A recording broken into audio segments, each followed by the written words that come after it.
no dice? Not at all. And I've asked pretty much everyone in the court of Fontaine already. Lynette's ears drooped as soon as she heard that we'd have to be out and about for days on end. And Fremine, he hid himself under his helmet as soon as he realized there'd be people around that he didn't know. What about Chiori and Charlotte? I feel like both of them would be more than up to it. I've asked them already, but they're both pretty busy right now. I just gave the members of the Spina a few days off, too, so I don't want to bother them either. This is getting pretty difficult. Navia, Clorinde, what's up? Oh my. Well, if it isn't my dear partners. How are you all doing? Huh. Navia? Huh? Oh, you mean... Yep, this is our chance.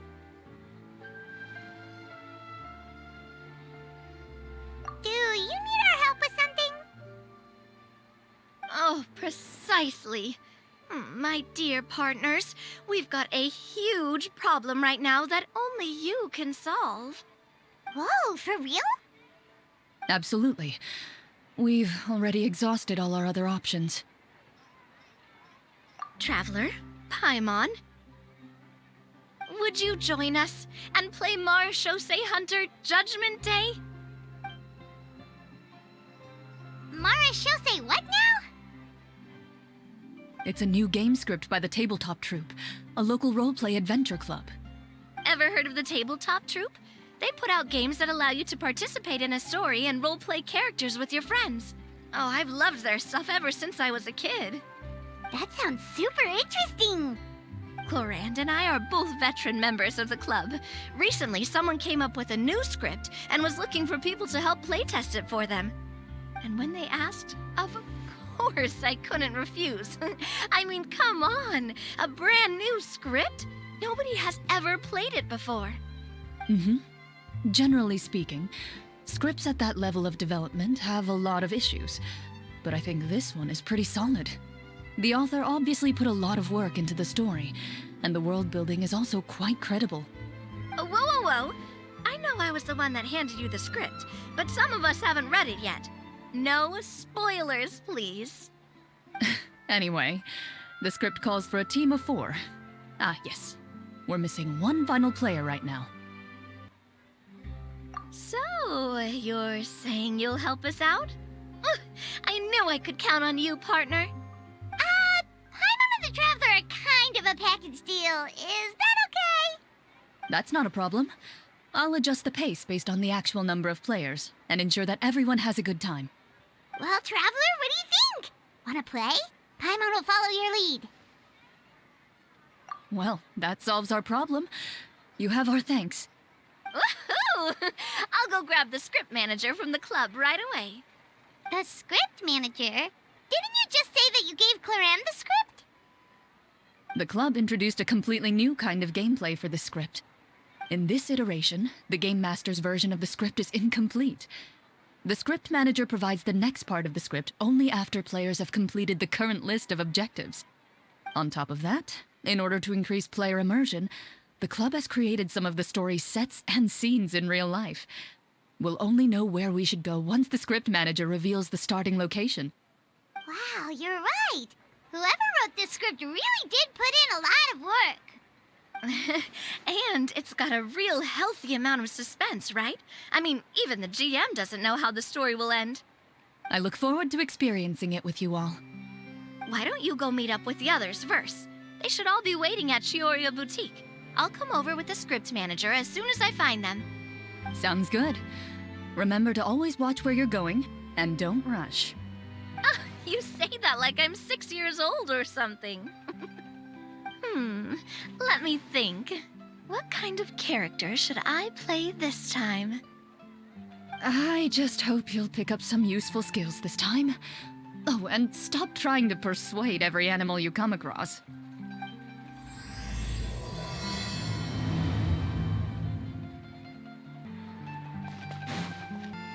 Oh, sorry to keep you waiting. You're back! Huh? And you've got the Traveler and Paimon with you, too! What a pleasant surprise. I assume you'll be joining us for the game then? Linny, Farina! Paimon didn't know you were playing too. Are you also members of the tabletop troupe? I'm more of a casual member if anything. I haven't taken part in many formal club activities. Lynette Fremine and I play something similar at the Hotel Bouffe Tété sometimes, but I'm usually the GM. Still, I'm sure it'll be fun being a player for the first time. I'm looking forward to it. Well, I'm not a member of the club at all. Clorinde simply woke me up first thing this morning, said there was a good script worth experiencing, and asked if I wanted in. If you're interested, I can give you a referral. That should give you a 40% discount on membership fees. I think I'll wait to see how this experience plays out first, especially when it comes to the quality of the script. If it's sufficiently fun, then I'll join. Do you participate in a lot of tabletop troupe activities, Clorinde? You could say that. She's actually one of the few senior game masters of the troupe. Right. I knew about that even when she was still my subordinate. It's nothing. Really, just a small hobby of mine. Wow. Paimon's so used to seeing you be all upstanding and intimidating as the champion duelist. It's kind of hard to imagine you role-playing with a bunch of friends. Surely you jest. I would never intentionally make things difficult for my players. I maintain a clear boundary between my professional and personal lives. The me you see at court represents the law and order of Fontaine. I put all personal feelings to the side and grant a fair duel to all who seek to defend their honor. But in my personal life, I'm just an ordinary person. Someone who feels anger and sadness, just like everyone else. Well, you say that, but for all the time I've known you, I don't think I've ever seen you cry. I've seen you get angry, sure, but now I'm wondering whether you were actually mad or if it just looked that way from the outside. I was probably in work mode during those times. Is that so? Well, in any case, I just feel like even in your personal life, you don't get emotional very often. So you want to see me cry? That might be a little difficult. A show of anger, though, that might be something I could accomplish. No, that's not what I meant.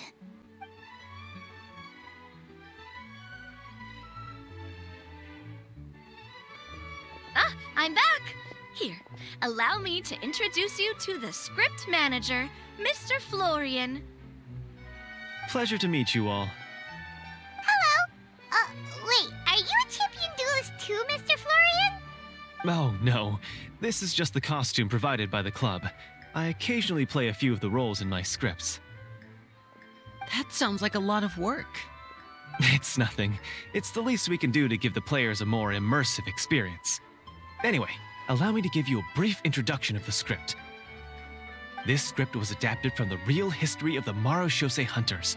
You all will play the role of hunters from a bygone era and resolve a series of events unfolding in the capital. Paimon's not super familiar with the history of the Marechaussee Hunters. Is that a problem? Oh, no problem at all. I can give you a brief rundown. So, basically, Marechaussee Hunters were people who dedicated themselves to hunting monsters and protecting the city by using a special swordsmanship technique passed down over generations. Their story can be traced back to the ancient Remurian dynasty, as well as the first hunter, Cassiodor. But I'll leave the finer details for you to seek out and discover later.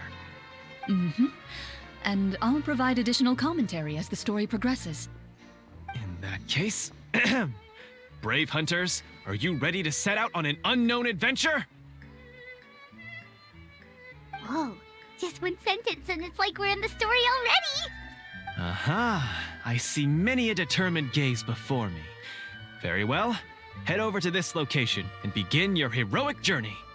So, as we follow the story, it leads us to specific scenes? Ooh, sounds pretty innovative. What does the message in the envelope say? It's the exact location of the scene, as well as the formal permission to use the venue. Seems like they have everything prepared. Please check all your belongings, everyone, and make sure you haven't forgotten anything. Once you're ready, Please follow me to the designated location. Sounds good. Hunter Squad, move out!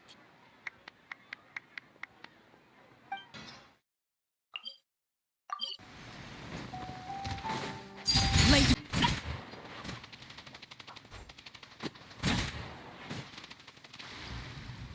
Whoa.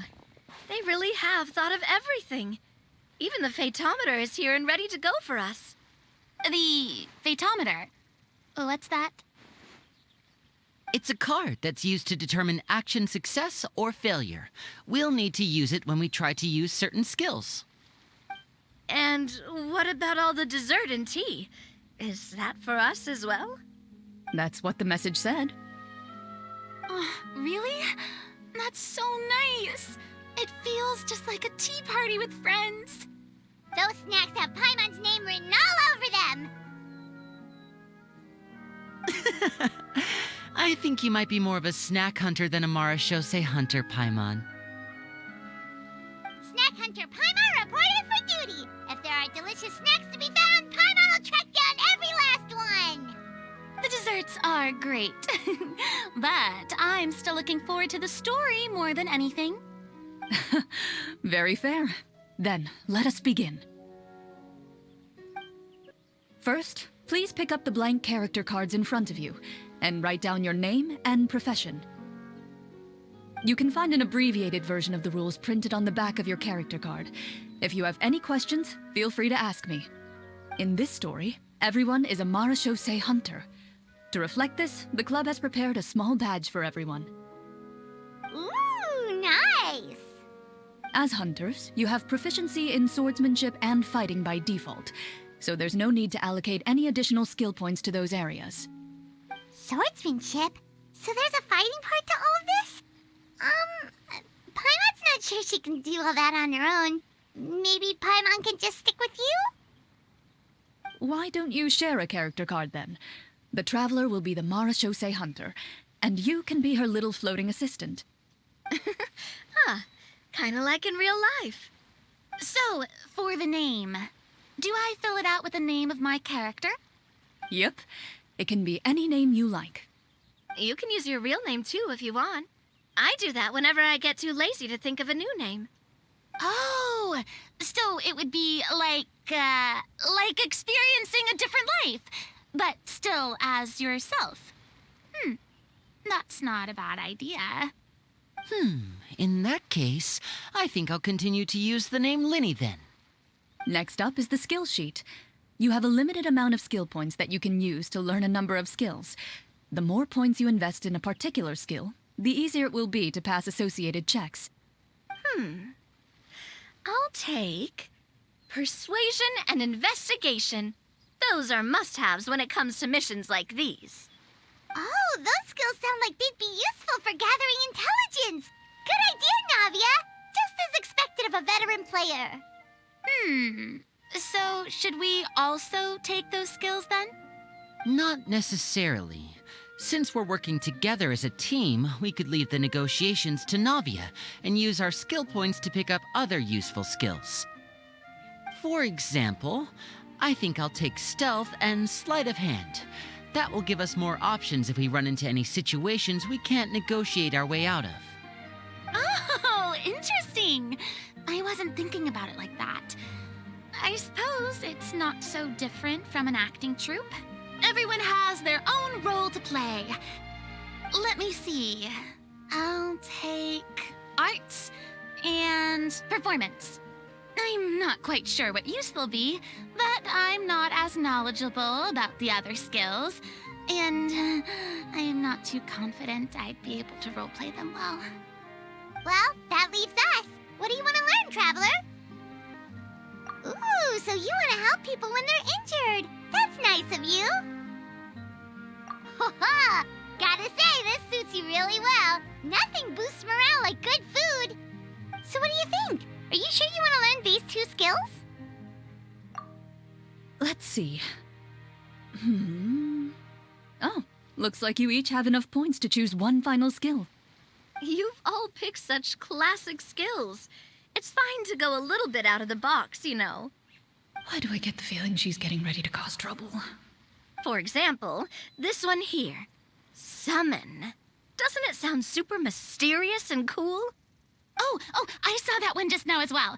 The description says, this skill can be used under certain circumstances to summon characters or creatures that fit the script's world-building rules. The script's world-building rules, huh? But how are we supposed to know what a Marashose hunter can summon? Oh, that's not for us to worry about, my friend. Just learn the skills that interest you, and the GM will take care of the rest. All right, you've convinced Paimon. Let's learn summon, then. Paimon can't wait to see what kind of thing shows up.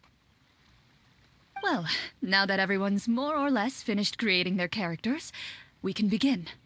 Since 2 of our players are doing this for the first time, though, let me ask. Would you like to play on easy mode or authentic mode? What's the difference between the two? Well, in role-playing games, the story sometimes changes based on the decisions of the players and the results of the Fatometer. For example, if you fail a check, that means you cannot use the target skill in that scenario. A critical failure may even result in further negative consequences. If you choose to play in authentic mode, every time you elect to use a skill, you'll need to use the Fatometer to see whether you succeed or fail, and face any consequences that may follow. If you choose easy mode instead, every check will be successful by default, and you won't have to worry about luck playing a factor.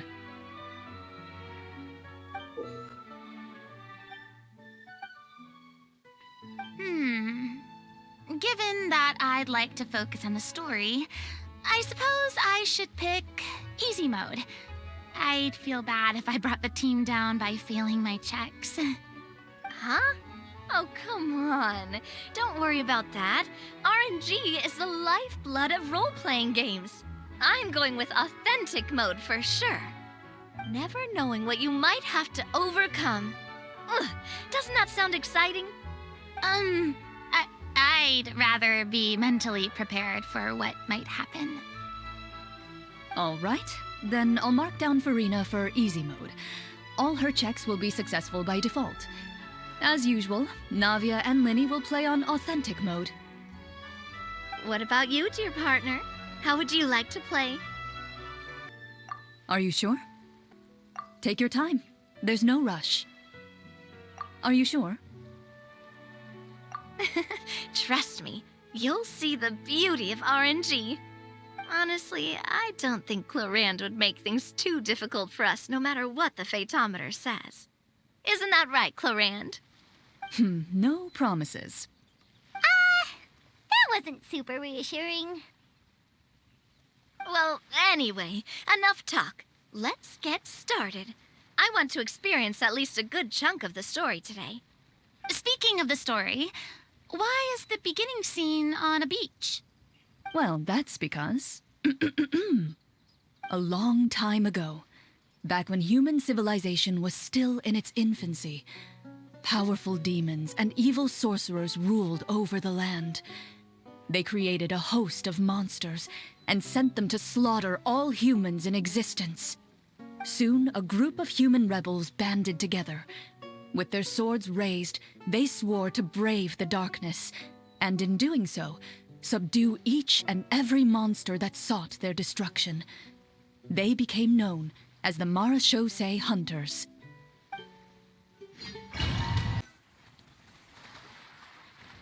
Sometime later, as a member of the Marashose Hunters, you receive a commission. Following the address provided on the message, you take a boat and arrive at this strange city. As you inhale, you can taste the slightly salty air of the docks as you begin to survey your surroundings. There aren't many people in the vicinity, but you do take note of a few others who, like you, seem to be sizing up this place. Your eyes meet, and you realize these people are fellow Marashose hunters, likely led to this location after receiving the same commission as you. You're all Marashose hunters too, right? Allow me to introduce myself. The name's Navia. monster hunter by trade, and helpful neighborhood businesswoman on the side. What say you to traveling together? We can help each other out on the road. Okay, count me in. My name is Linny. I've been wandering since I was little and picked up a few less than legal tricks along the way. I was adopted by a Marashose hunter and later chose to follow in his footsteps. Is this where you introduce your character to everyone? It sounds like they've done this dozens of times. My name is Farina, and, I grew up in a noble family. I always had a strong interest in performance and the arts. Even though I'm a Marashose hunter, what I really want is to be a performing artiste. Hey, that's really cool. You can do it, Farina. That's exactly how it's done.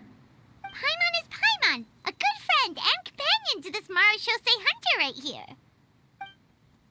I've been studying the culinary arts since I was a child.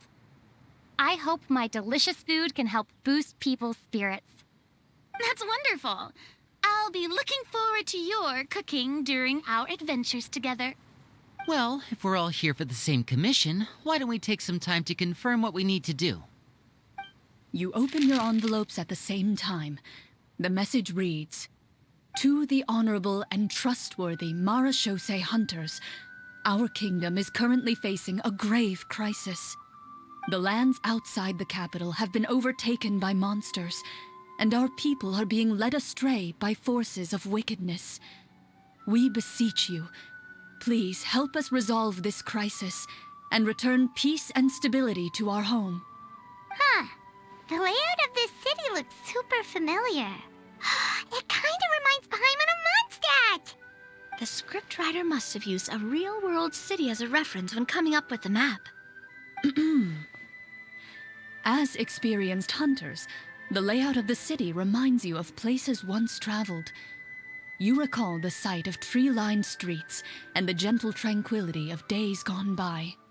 Yet, as you regard the city in front of you, it appears to be little more than an empty shell. Its hollow gates are open to you, beckoning you to come forth and bring salvation back to the town. I carefully read every line of the letter and turn my attention to the signatures at the bottom. Who issued this commission to us? You see a long string of unfamiliar names. It would seem that many of the residents of the city issued this commission together. They sensed that things were not right within the kingdom and sent a distress signal to the outside world. In that case, why don't we take a walk around the city and see if we can learn anything from the local residents? Oh, good idea. We might be able to get some leads on the monsters and bad guys we're after.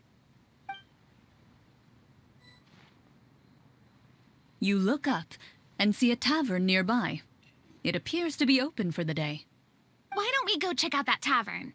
If the novels I've read are anything to go by, taverns are usually full of information. As you approach the tavern, you find a plainly dressed woman standing nearby. She appears to be rather troubled about something.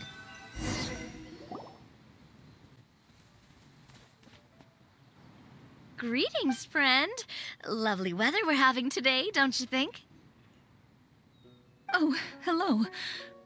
I suppose you're right. The weather today is quite lovely. If only those monsters out there would stop causing trouble. It seems like every character included in the script has a certain amount of useful information to offer. If we keep asking questions, we might be able to get some good leads. Oh, come now, don't be sad. Life is all about optimism. Oh, that reminds me. What did you have for breakfast this morning? Huh? I don't think that's the kind of question we're supposed to ask. Nothing turns a frown upside down like good food. How about some macarons? I could make you some. You didn't even take cooking as one of your skill proficiencies. That's not necessary, miss. Excuse me for saying this, but you don't really look like a chef. Besides, I'm not really a fan of sweets. So you're someone who barely smiles and doesn't like sweets. You're really starting to remind me of this one friend of mine. Hey! Did she just... me? Clorinde must have broke character for a second. This isn't getting us anywhere. Traveler, maybe you can think of something. Are you sure? In that case, please refer to the fatometer.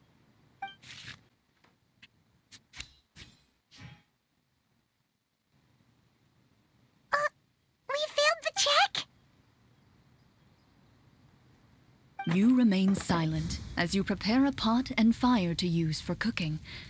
The woman stares at you with her mouth agape as you skillfully cut the ingredients and toss them into the pot. Perhaps your skills have regressed due to lack of use, but soon the unpleasant smell of something burnt fills the air. Oh no. I screwed it up. It's all black around the edges.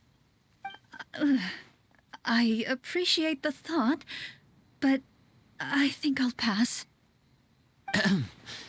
Miss, we'd love to learn more about the monsters you mentioned. If you're willing to open up to us, we might just be able to help resolve the troubles you're facing.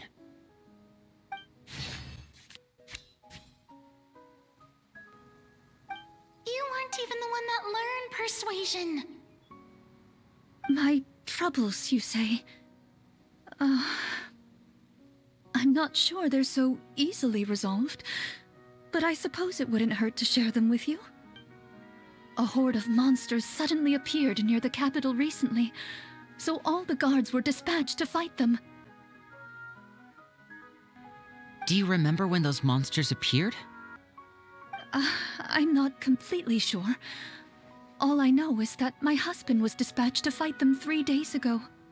Do you know where he was sent? It all happened so fast. When we said our goodbyes, he couldn't even tell me where they were sending him. You have our thanks, friend. We'll find and defeat those monsters as soon as possible. We sincerely hope your husband will be able to return to your side soon. Oh, thank you. Don't worry. We'll find him. Just try to remain optimistic and wait for good news. We don't always get to choose what happens to us. But we do get to choose the little things, like what we eat and how we respond to the things life throws our way. I hope that one day, you too will recognize the power of something as small and inconsequential as a delicious dessert. I'll do my best. You bid farewell to the woman, and continue your journey further into the city.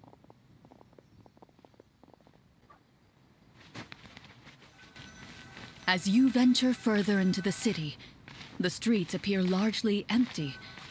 An elderly woman walks past. You see her shake her head as she puts away her wrinkled wallet.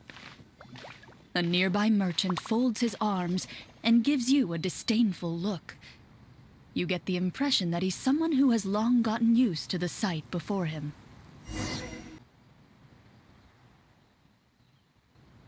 Although he doesn't seem very friendly, merchants are usually a good source of information, right? Pardon me, sir. I'd like to ask a question if I may. That depends. How much are you willing to pay? How about this much? What do you take me for? Some lowly beggar? You can't even buy half an onion with that amount. Surely an onion can't be that expensive, right? What do you know? War is nearly upon us. Everything costs several times what it did before. If you're not gonna buy anything, then scram. Whoa, what a nasty guy. Maybe we shouldn't even bother talking to him. But he still might have information we need. Traveler, can you think of something? A performance? I've never played a role-playing game like this before, but even I can tell that suggestion is pretty far-fetched. Is a performance check really going to help here? All right. Ahem. By the harbor's grace, a lone boat lies in rest. Let the moon give chase, for here begins our quest. In the dark of shadow, our heroes seek to find where creatures born of evil weave their grand design. Blocked the road does stand, such is our hunter's plight. Yet with sword and courage in hand, they march forth to pierce the night.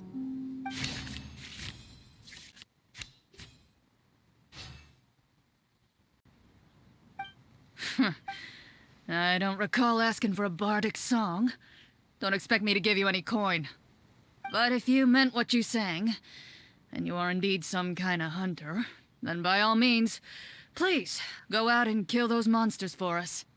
Those monsters are camped outside the city, and they've been destroying all our trade routes.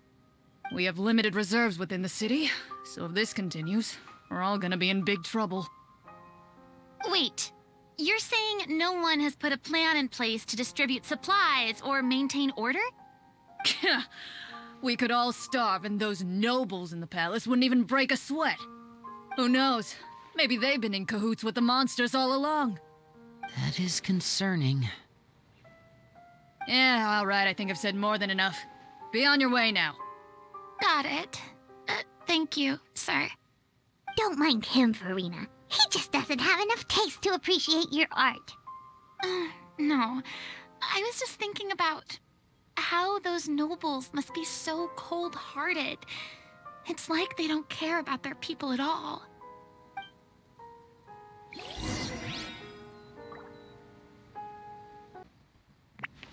Should we try to go somewhere with more people? Oh, how about the city square? Follow me. Before you lies the city's central square. You see a man with a slightly anxious look on his face, pacing back and forth, his head hanging low. He doesn't seem to notice your approach. Still immersed in his own thoughts, he shakes his head and lets out a long sigh. This guy seems promising enough. Maybe I can get some information out of him. Hello, sir. Is there anything I can do to help you? Wait, you're... I'm... Oh, dear goodness! You're a Marashose hunter! You recognize us? Are you one of the people who wrote the commission letter? Yes! Oh, I didn't expect you to actually come! Oh, what great news! The city is saved! What happened here? Alas, we once lived comfortable, carefree lives. This city used to be free of monsters. The first Marashose hunter, Casiodor, the Golden Hunter, he was the one who drove them back. However, monsters have once again surrounded the city. Perhaps the seal that kept them at bay has lost its power. Or perhaps an evil sorcerer has been meddling in our affairs. All I know for sure is that their return has stripped the city of any chance at peace. Are there not enough soldiers to drive them out? It's not a question of numbers. The guards simply have no idea how to deal with them. Most people my age have never even seen one of the monsters, much less been trained to fight against them. What's worse, many of us don't even know the history of the Marashose hunters anymore. When I was a child, though, my grandfather would tell me stories about how the Marashose hunters drove back the monsters. So, on the off chance that something might come of it, I decided to reach out to you. To be perfectly honest, I was starting to think all those stories were just tall tales. But now that I've seen you in person, I finally know that it was true. Well, you can rest easy, friend. The righteous and formidable Marashose hunters are on the case. The man is touched by your determination and resolve. His eyes begin to well with tears of relief. Still, if we are going to hunt the monsters, We need to know where to find them. Can you give us any leads? All I know is that the area outside the city is dangerous. I'm afraid I can't point you toward a specific location. Oh, although, if you leave the capital through the main gate and follow the road, you should run into a group of guards. They might know more about where to find the monsters. I see. We'll go look for them then. All right, be careful. Oh, and one last thing. The monsters outside the city are just part of the problem.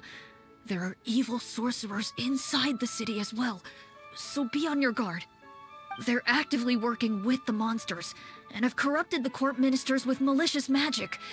They're the reason why, even inside the city, everything has been a giant mess. Even one of our kindest ministers has turned into a boorish and unreasonable figure, interested in nothing but enacting laws that exploit the people. Who knows how much longer we'll be able to go on like this. Talk about being stuck between a rock and a hard place. I feel bad for him. Maybe we should try to cheer him up? Huh? Like, now? Is this really the right time? I appreciate your kindness, but for now, it's more important to focus on the crisis at hand. Brave hunters, I leave the future of this kingdom to you. If I understood correctly, there are currently 2 problems in the kingdom that need solving, right? Exactly. We need to defeat the monsters outside the city and take down the evil sorcerer stirring up trouble from within. But which problem should we tackle first? Well, this seems like a good moment for a break. Take some time and discuss what you want to do. Let me know when you've made your decision. I really didn't expect the people in the city to keep us at arm's length like that. I totally thought the hunters would be treated like heroes. Well, Clorinde said the script took cues from the real history of Fontaine, right? Maybe the real-life Marashose hunters were also treated like that. I wouldn't say it's a perfect representation of history, but there are definitely some similarities. Would you like to hear more about it? Sure. As long as it doesn't spoil anything in the script. You brought up bits and pieces of the hunter's history before, but it was all in passing. Paimon wants to know too! The hunters were super powerful, right? Were they all from a special line of supernatural beings or something? Kind of like the yokai in Inazuma? No. All Marashose hunters were ordinary mortal fighters. The only thing that set them apart were the special sword techniques passed down over the centuries. Huh? So you mean anyone could become a Marashose hunter? In theory, yes. All you would need to do is survive the rigorous training and master the swordsmanship techniques required to fight the monsters. Still, most people dropped out at the early stages, and others called it quits the minute they saw a monster in person. To become a hunter, you must be strong in both body and mind. What kind of monsters did the hunters fight exactly? Oh, and the evil sorcerer the script mentions. Did they exist in real life too? The land of Fontaine once played host to an ancient dynasty known as Rapperia. After that dynasty fell, monsters began to appear, intent on obstructing humans from establishing a new social order. One of the ancient sorcerers of Rapperia used his power to assemble a formidable army of golems. He sought to use that force to establish himself as king. Now wait a second. Don't tell me that guy was the inspiration for the evil sorcerer in the script. We still haven't found any in-game information on him yet. So, why don't you talk about someone else for now? Well, I wasn't planning on going into anything you might be able to find out in the game. But if you want me to talk about something else, then...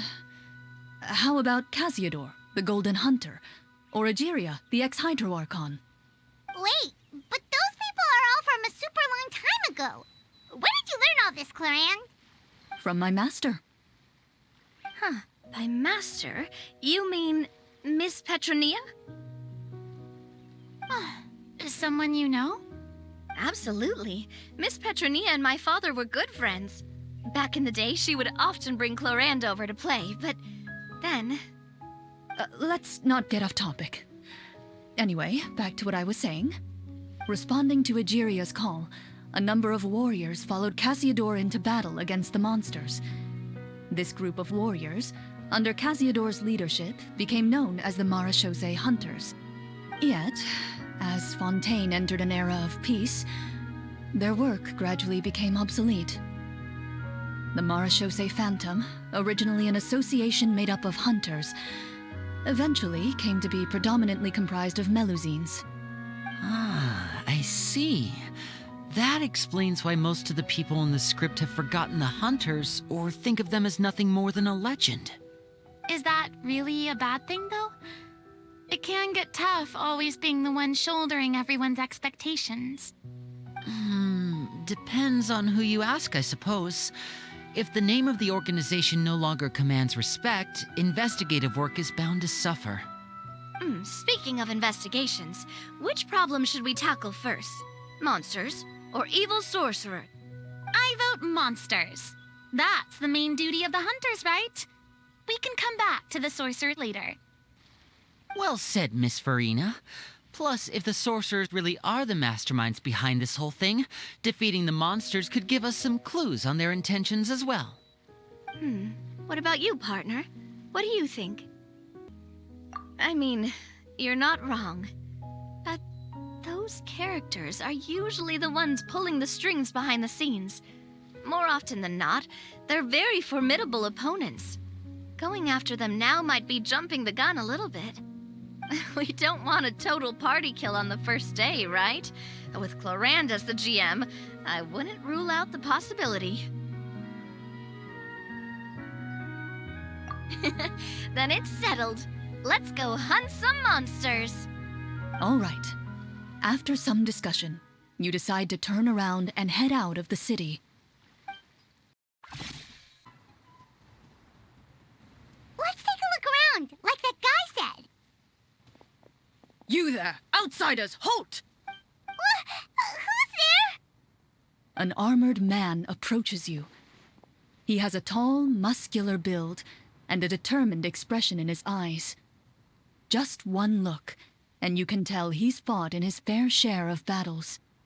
Although he's trying his best to conceal his current state, his uneven gait and the sweat dripping down his forehead make it obvious that he's been wounded and is in serious pain. I'm the captain of the guard. I saw you sneaking around the city earlier, so I'll only ask this once. State your purpose, or it's off to the dungeons for the lot of you. Wow, it's been a while since someone's been this suspicious of us. I said talk, not whisper between yourselves. Have you ever heard of the Marechaussee Hunters? Marechaussee Hunters? Ha! That fairy tale, you mean? What, you expect me to believe you're one of them?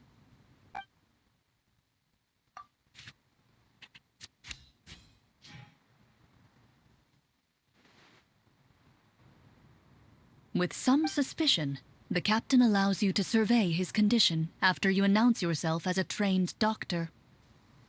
Unfortunately, you're unable to adequately assess the source of his injury, much less come up with a way to relieve his pain. I'm sorry. My skills are a little rusty. Well, this is no ordinary wound. It was inflicted by a monster. Now tell me, are you truly a Marechaussee Hunter? He regards you with suspicion for quite some time before shaking his head. Perhaps he's finally accepted that you're here to help. Sir, we were indeed in the city earlier, but our purpose was only to gather information on the monsters. We're here to help the city and all the people within it. Your guards are still fighting the monsters as we speak. They could be seriously wounded and in grave need of support. You need all the help you can get.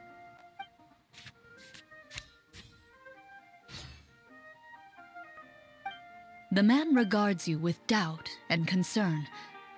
After a period of inner struggle, he lets out a long sigh and informs you of the locations where the monsters have appeared. Some of our new recruits have never even dealt with a petty thief, and now they're out there fighting monsters. If it weren't for this cursed leg. Oh, please, sir. Don't get too worked up. You need to focus on your recovery. Just leave the monsters to us. We're marechaussee hunters after all. Hearing you say that, a glimmer of hope flashes in his eyes. But it disappears almost as quickly as it came. Those monsters aren't easy to deal with. But if you insist on going, I won't stop you either. I just hope all the guards will be able to come back to their families alive. I wish you the best of luck. Based on what the captain said, the monster should be right up ahead. Let's go. Hopefully we're not too late. As you approach the battlefield, you see numerous people lying by the side of the road. They appear to be dressed like guards. Their faces are filled with desperation and terror. Some are screaming and cursing in vain, as if still trying to banish the monstrosities they saw from their minds.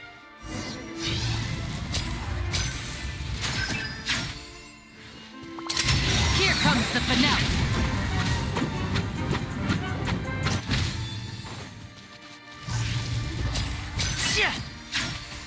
A few of the wounded look up at you in shock and disbelief. Quick, leave this place. Turn around and don't look back, they yell.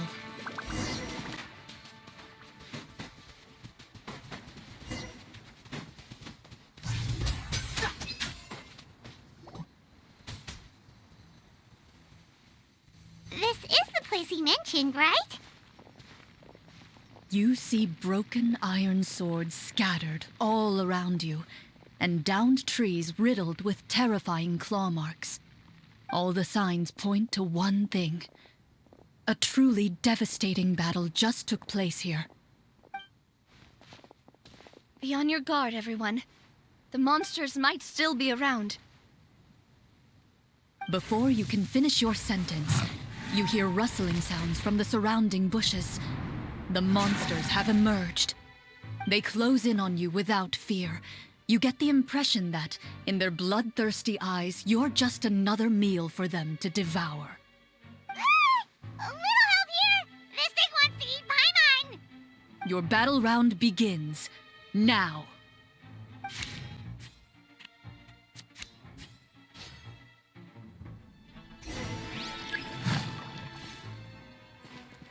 Step right up. Strike a pose! Let the world come alive! Fire! The next battle round begins now. Bombs away!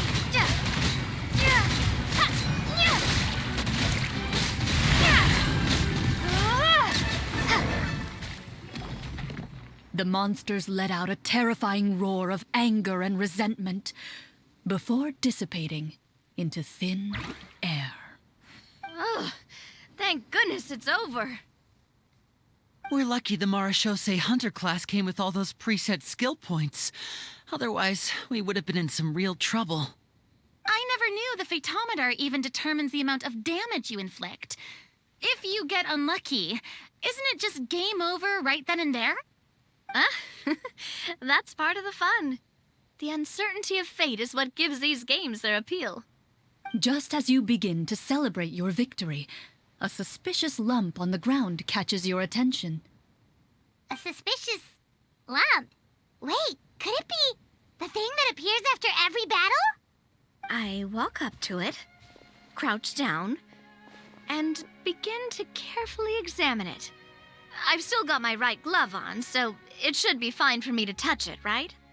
As you investigate the mound, you discover that the exposed portion appears to be made of wood. It was previously obscured by the large form of the monsters. With the monsters gone, the small protrusion now awaits your discovery, poking out of the ground like a shy flower bud. Whoa, it's a treasure chest! With everyone's help, you successfully excavate the wooden chest from the ground. Even without opening it, you can tell from the mora and jewels scattered around the chest that it must contain quite the fortune. Makes sense. We worked hard for this. Let's open it. We can share what's inside. I can understand your excitement, Paimon, but think about it. Doesn't it seem like there are people out there who need this treasure more than us? Yeah. Think about all the people suffering in the capital. Or all those guards who got hurt fighting the monsters. Wouldn't it be better if we gave the treasure to them? Wait, is that how it works? Paimon thought since we were the ones to dig it up, we could just take it for ourselves. Well, let's put it this way. Any decision you make during a role-playing game can impact the future course of the story. But would the people really believe us? It's hard enough for us to prove we're Marchese hunters. What if they think we procured the treasure illegally? They might get even more suspicious of us. That's definitely something we should consider. Maybe we can come up with an explanation in advance. Well, if donating it could cause that much trouble, why don't we use it to buy some gear and fill up on good food? Then we'll be ready to fight even more bad guys. Looks like you're facing a difficult choice once again. Well, it's getting late. Why don't we call it a day for now? Wow, where did the time go? I'm not sure if it's because I'm having so much fun with you all or because the story is particularly enticing, but I feel like I could almost keep going. Here, here. Ooh, how about we play through the night? I'm not sure I'll have enough energy for that. Yeah, that won't work for me either. Lynette will give me an earful if I get home too late. I understand how you feel, Navia, but we have to change venues for the next part of the story anyway. Huh? Another location?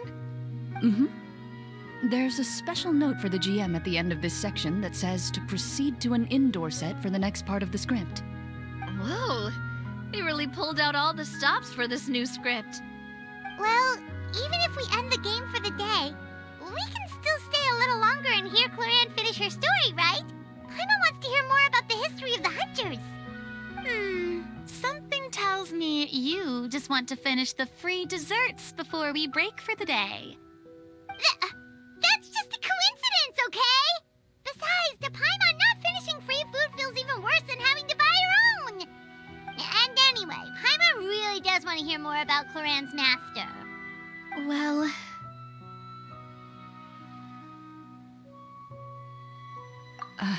It's nothing. I appreciate the concern, but it's all in the past. It won't do any harm to share these things now.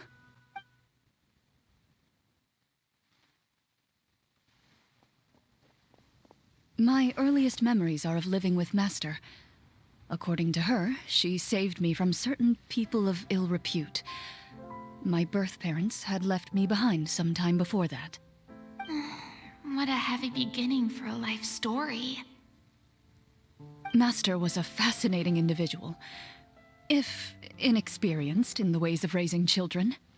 My first ever toy was a short sword. Although I suppose it wasn't so much a toy as something Master removed from her waist and handed to a noisy child in need of distraction. Oh, wait, so she handed an actual sword to a child? Isn't that dangerous? Did you hurt yourself? Of course I did. I cut my palm and bled quite a lot. But Master was not concerned. She just stood there and casually lectured me about it. See, that's what you get for not holding the sword properly, she told me. She then crouched down next to me and said, "Give me your hand. I'll teach you to bandage this wound. After that, it's time to learn how to truly hold a blade." Excuse me for asking this, Clorinde, but how old were you exactly when all this happened? Probably around, 3, give or take. 3? Isn't that when most kids are still struggling to hold a fork? As I said, Master was rather inexperienced in the ways of raising children. She believed trial and error was the best way to teach a child what they're capable of. I'm not so sure this is a question of experience. I didn't see anything wrong with her ways at the time. And anyway, children don't get to choose how they're raised. Oh, she did bring me back a pet from Liyue once. It was a Geovishap hatchling. A Geovishap hatchling? For a pet? That seems even more dangerous. What she said was this: make sure to get along, you two. If you really can't agree on something, just settle it with a fight. Whoever loses is the real pet. And how old were you when this happened? 5. Well, did she win? No, I lost. So you're saying you actually became the Geovishop's pet? Yes, but only for a week. By the end of that week, I defeated it in combat, and we've shared a cordial relationship ever since.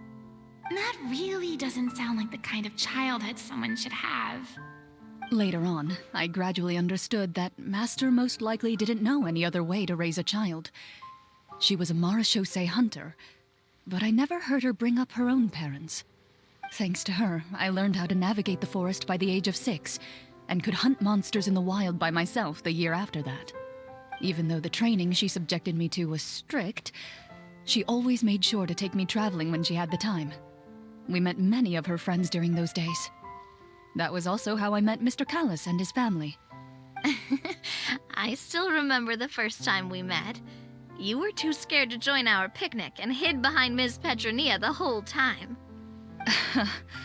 I still hadn't really met many children my age at that time, so I didn't know how to interact with others. After that, though, you started coming over a lot.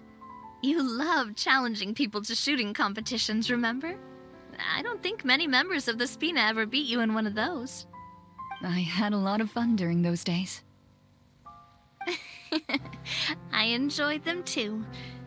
Oh, do you remember that one time we went exploring around the Spina together? We overheard Papa call your master Fontaine's Protector of Justice.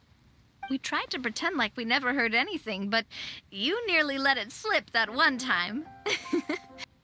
Protector of Justice? Oh, wait, you mean that vigilante hero from 20 years ago? The one who is always active at night? Yep, that would be her. She often would put on a black cloak and go out at night. I never knew where she went or what she was doing. Until, like Navia said, we overheard the truth from Mr. Callis that night. 20 years ago, huh? I still remember the guards leaving all kinds of witness reports about her on Nervalette's desk. My apologies. Oh, there's no need to apologize. You had nothing to do with it. And anyway, everything she did was for a good cause. Although, calling herself the Protector of Order was a bit much, especially when she deliberately operated outside the law. Huh? When did the Protector of Justice become the Protector of Order? Oh, she had a bunch of code names. I heard she would just come up with a name on the spot whenever she was asked. Later on, she probably got sick of answering those questions and decided to stick to just 2. The Protector of Justice and the Protector of Order. That sounds like her, all right. I bet she forgot which of the 2 she'd use by the time she got back each night. Well, she certainly sounds like a fascinating individual.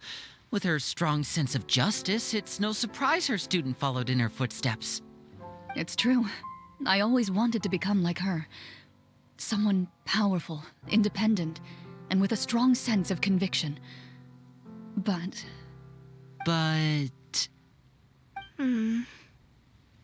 She suddenly disappeared the night I turned 10 years old. Disappeared? What happened? I have no idea. She didn't even leave a note. I was never able to find out where she went. That night, I was celebrating my birthday at Navia's house, but Master never came to pick me up. When I returned home on my own, it was to an empty house. When she still didn't appear after a few days, I went to Mr. Callis's house to ask about her whereabouts, but he only shook his head. Papa probably didn't know either. I know he sent a few people to investigate the matter in secret, but they never found any credible leads. Don't worry, I understand. To be perfectly honest, given Master's personality and way of doing things, it all made a lot of sense. If I had to guess, I'd say she probably used it as an opportunity to force me to become independent. Just like how, when a litter of kittens reaches a certain age, the mother willingly leaves them behind. Were you upset, Clorinde? I was at first, but not anymore. I don't believe Master would suddenly disappear for no reason. There must have been something she just had to do. Well, despite everything, you still managed to follow in her footsteps and become the greatest champion duelist in all of Fontaine. You're practically a living symbol of law and justice. I suspect my position would be far too by the books for her. Master always did whatever she pleased. But you're right. I suppose I do take after her in some ways. Who knew Clorinde had such an interesting past? I never had the chance to ask her about it before.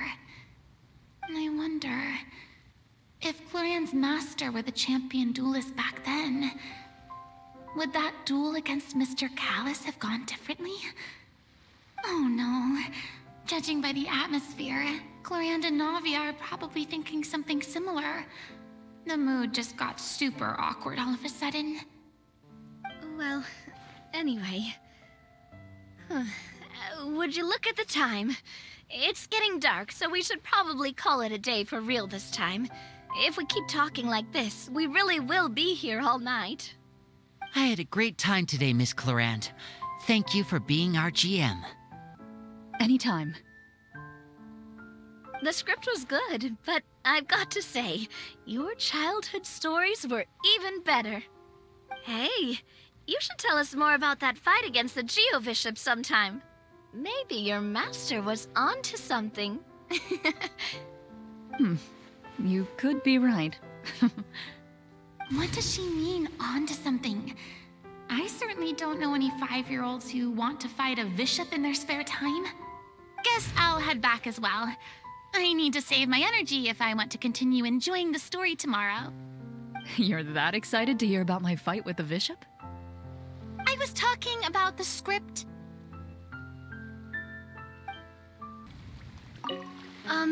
Just between the two of us, could you tell me what it was like to be the Geo-Bishop's pet?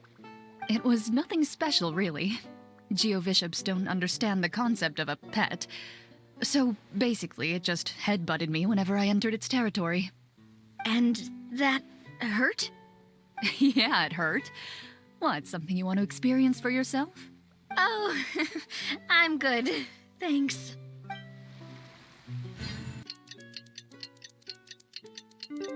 Let's go meet up with...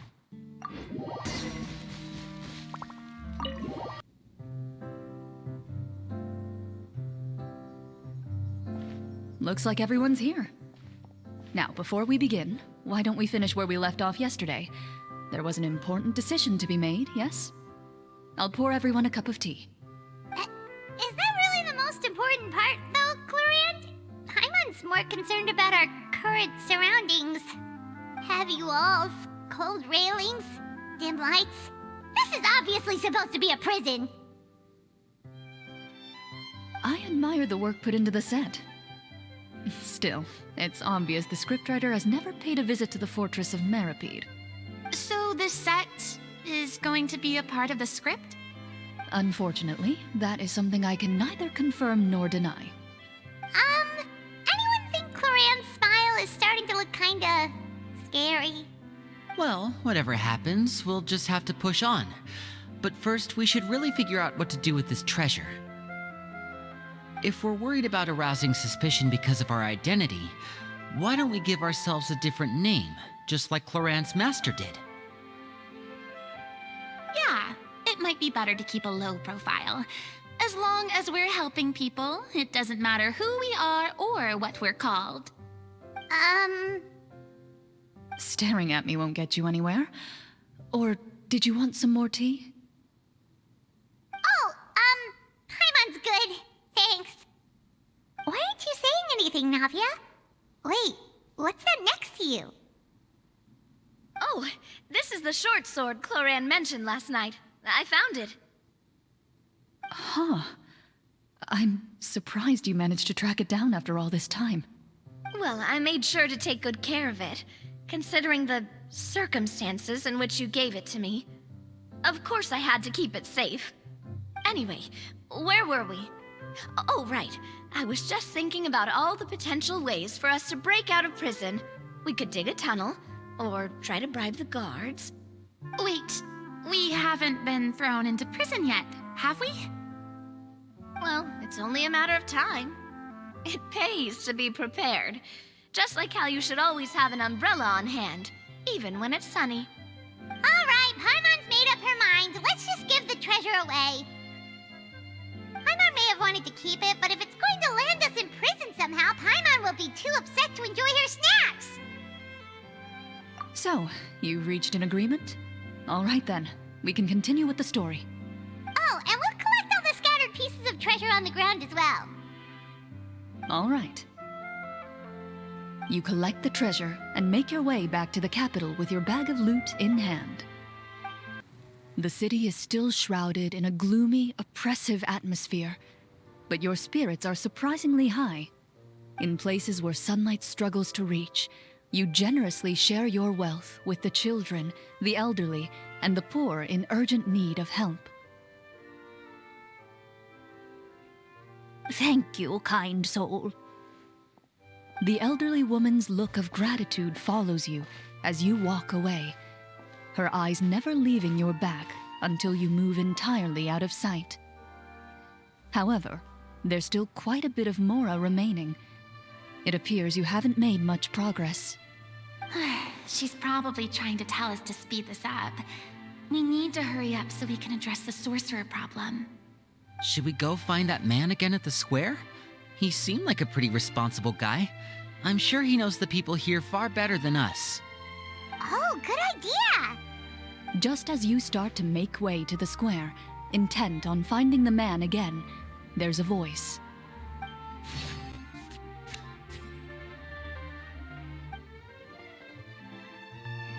Please wait, distinguished guests.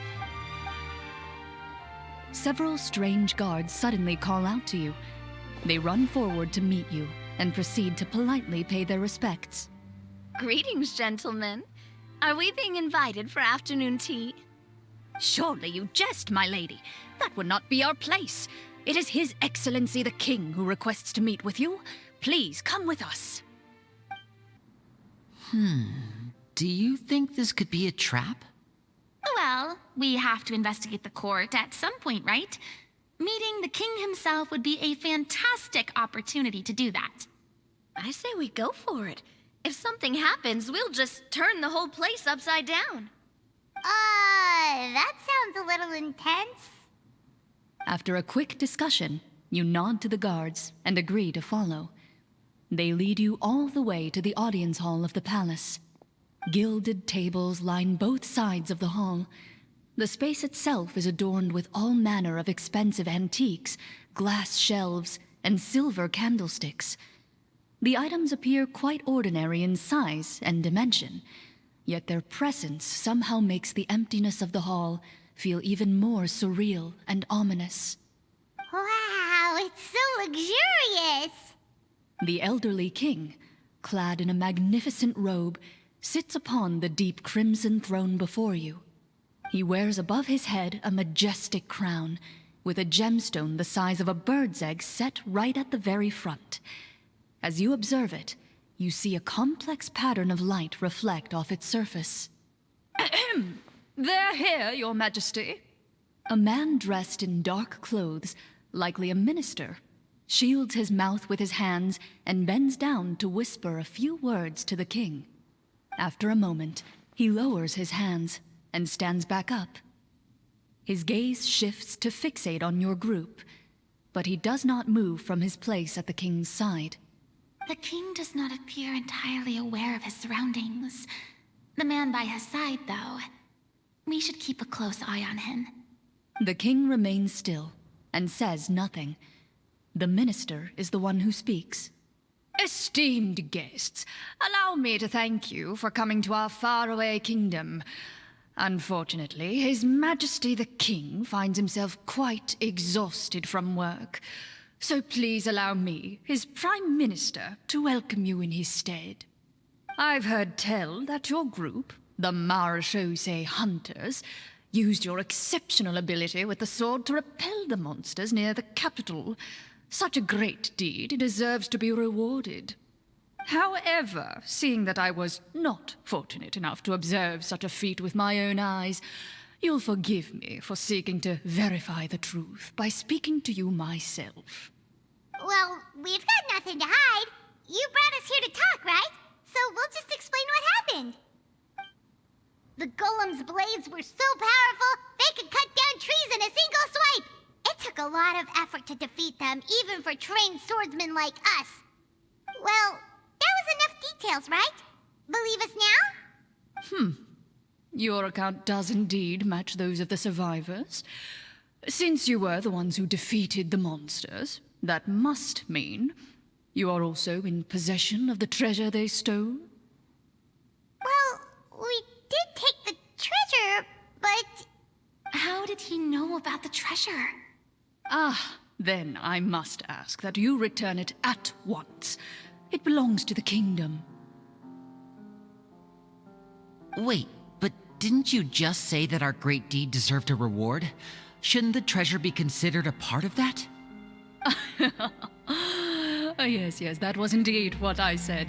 But you seem to have forgotten a very important distinction. Only that which is freely given by the king can be considered a reward.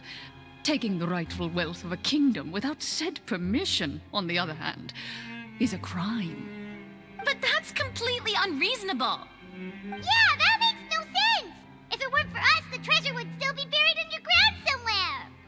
Maybe so, yet the fact remains.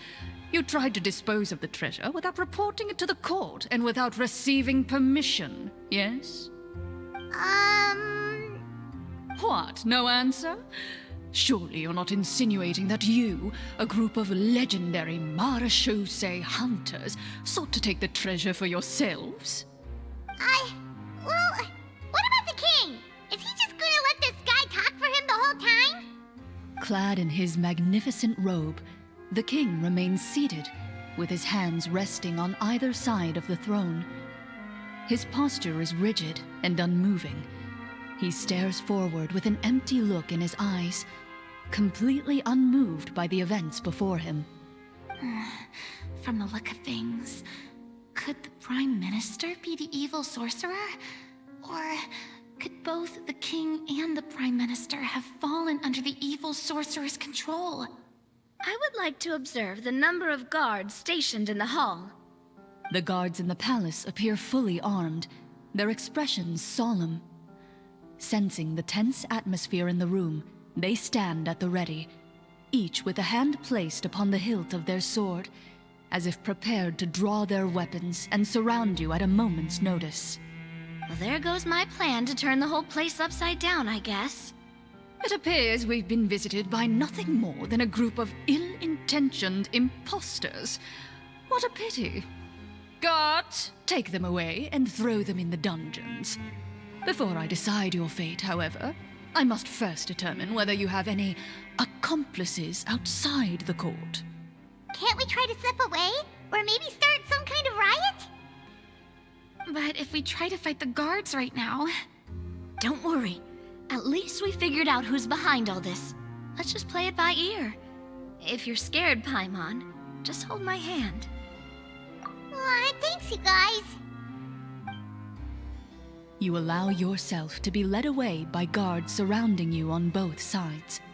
It's only when you begin to feel drops of water falling from the dungeon ceiling and smell the stench of death and decay all around you that you finally realize you've stepped into a completely different world. Stay here and don't try anything funny. The guards lock the cell door and leave without looking back. Wait, sir! Your voice echoes through the dark hall, but the only response you receive is the sound of water dripping from the ceiling. No! What should we do now? Carve out a new path of fate with our own two hands, of course. I draw my weapon. You reach toward your waist, but find nothing there. You now recall that your weapons were confiscated before the guards locked you in the cell. The bag of treasure along with them. What about that knife I hid in my boot? When did you hide it in there? When I was thinking about digging a tunnel. Rejected. You failed to inform the GM of this course of action. Moreover, the guards would have conducted a thorough search before throwing you in prison. And the keys to the cell aren't anywhere to be seen? Correct. You don't even feel a lock hole on the cell door. Oh, well, there goes all our plans. Indeed. Huh? Why are you the one saying indeed? Because that statement holds true for me as well. This is where the script ends. What? But that's a terrible ending! Generally speaking, this should be the point where the scriptwriter gives the players some kind of hint, or gives the GM some kind of code for how to move forward. I mean, maybe they just really wanted us to be immersed in the feeling of being in prison? Like, they'll only show us the way out once we've grown truly and utterly desperate? That is a possibility. If only there were desserts and tea in real prison. Oh, wait, guess it's kind of how the Fortress of Meripede works if you're lucky.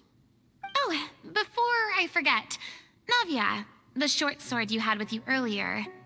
I took a closer look, and the craftsmanship doesn't appear to resemble anything from this era. If I remember correctly, that style was last in vogue several hundred years ago. Wait, Clorinde said that sword used to belong to her master, right? Does that mean her master has been alive that long? I doubt it. The way she went about things often made her seem childish more than anything. I'd say the sword was most likely an heirloom passed down over time. Hang on. A precious heirloom passed down to you by your master. And you gave it to me just like that? You weren't worried I might lose it? Master left many things to me when she disappeared. There was the sword, an old key, and a good amount of junk she probably just didn't want to take with her. I gave you the sword back then, because I didn't want our friendship to end. Wait, when did this happen exactly? After the duel. Between Mr. Callis and myself. Before that, Clorinde would have meals with us and even stay over at the Spina some days. She was on great terms with Papa as well. After the duel, though, there was a period of time where we simply didn't know how to face each other. She entrusted this sword to me, and never came back. We were both sad, and conflicted, and totally overthinking everything as a result. Whenever I looked at this sword, I couldn't help but wonder if Miss Petronia had never introduced us to each other at that picnic.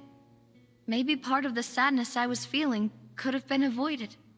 Back then, it felt like I hadn't just lost a father, but a close friend as well.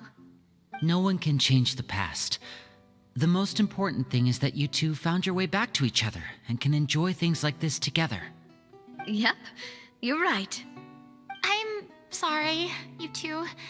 I didn't mean to bring up any sad memories. Think nothing of it. No one here is at fault.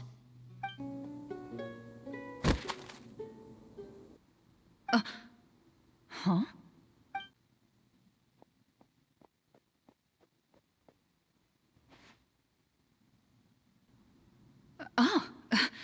Looks like the next part of our script is here. Perfect timing. The situation was really starting to get desperate. And not just because of the prison thing. From Clorinde's face, Paimon really can't tell if it's good news or bad news.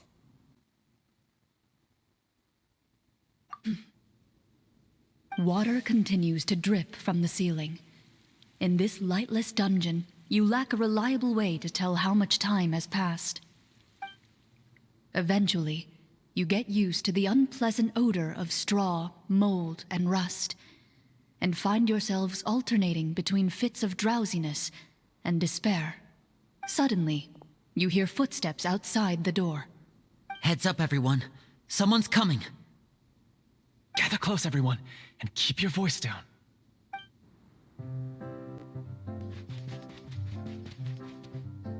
Who are you? I work as a guard in these dungeons, but my true identity is the same as your own. I'm also a Marashose hunter. Huh? Shh! I've already sent away the other guards, but if we make too much noise... I understand, but how can we be sure we can trust you? The king has issued a formal decree. In light of the irrefutable proof of your crime, you're to be executed before tomorrow's sunrise. If you want to escape, it has to be now. Executed? We barely did anything! Monsters appearing at the same location as the treasure. Could this entire thing have been a trap? There will be time for speculation once we're out of here. As for my identity, I have no way to prove that to you just yet. Infiltrating the capital was difficult, and finding a chance to speak with you has taken a lot out of me.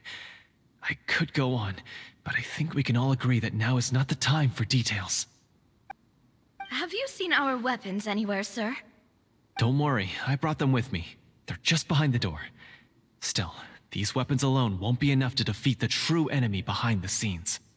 His faction is too powerful. The guards are all under his control, and he's even stationed a number of golems in various rooms throughout the palace.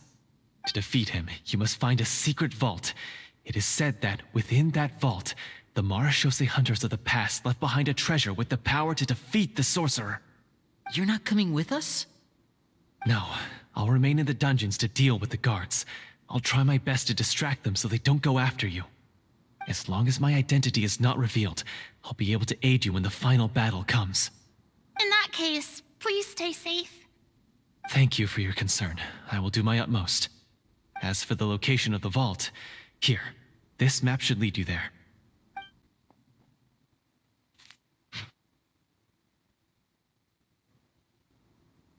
Got it.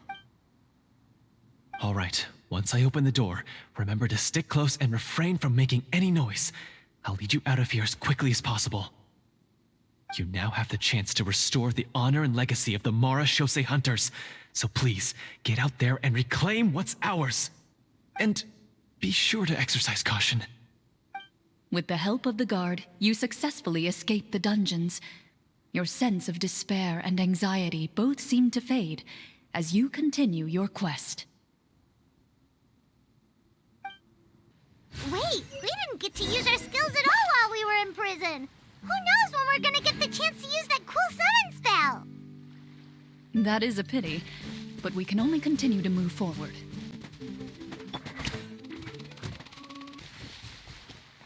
This should be the place marked on the map. This bit of rock certainly looks suspicious. Well, I'd say an investigation's in order then. Plus, if all else fails, we can just blow it up. Wow, you really meant that! Before you lies a serene stretch of open water, its surface shimmering a brilliant shade of sapphire blue. Well, guess this means it's time for a swim!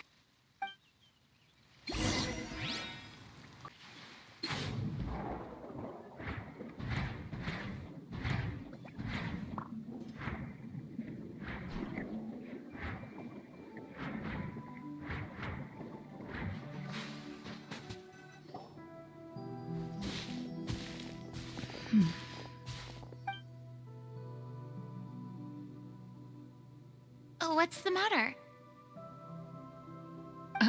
It's nothing.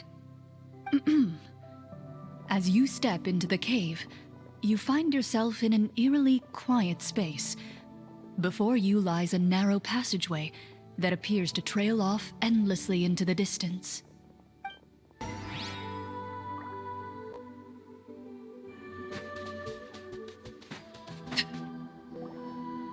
Wow, this must be where the treasure is hidden! But this door is blocking our way in. It almost looks like it's been here for quite some time. I've got to hand it to the tabletop troupe. They really went all out with the props. Huh. What have we got down here? A kind of mechanism connected to the door?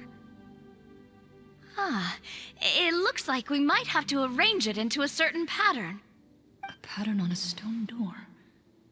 That's something Master mentioned before. Is something wrong, Clorinde? After a long, difficult journey, you finally arrive at the location indicated by your map. It appears to be an ancient site of some sort, where treasure likely awaits. Your surroundings are exceedingly quiet and serene, as if the secret that slumbers here has never once been disturbed.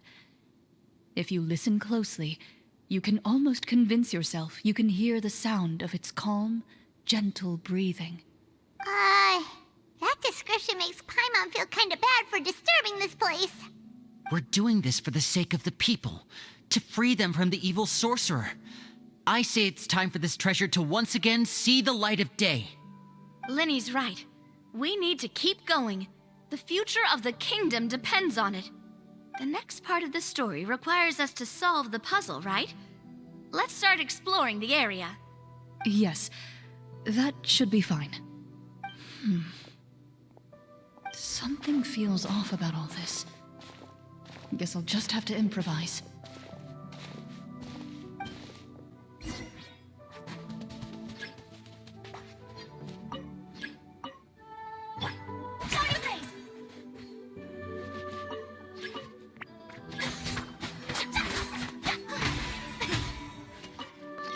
I found something!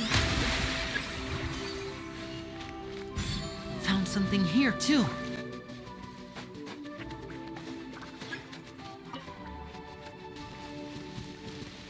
Same here.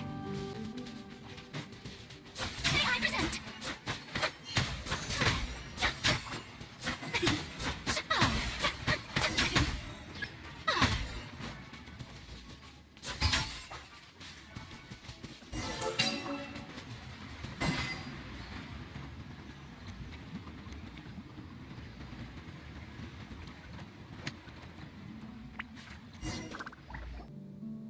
It worked.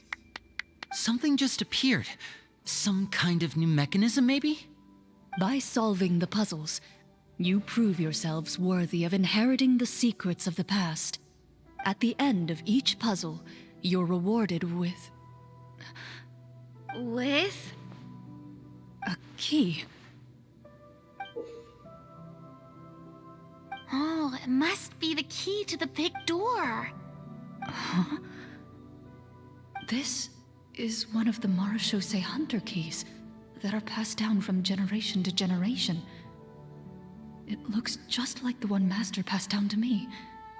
It is said that 4 keys in total are required to form the final, complete key. And it seems like we just collected 3 of them.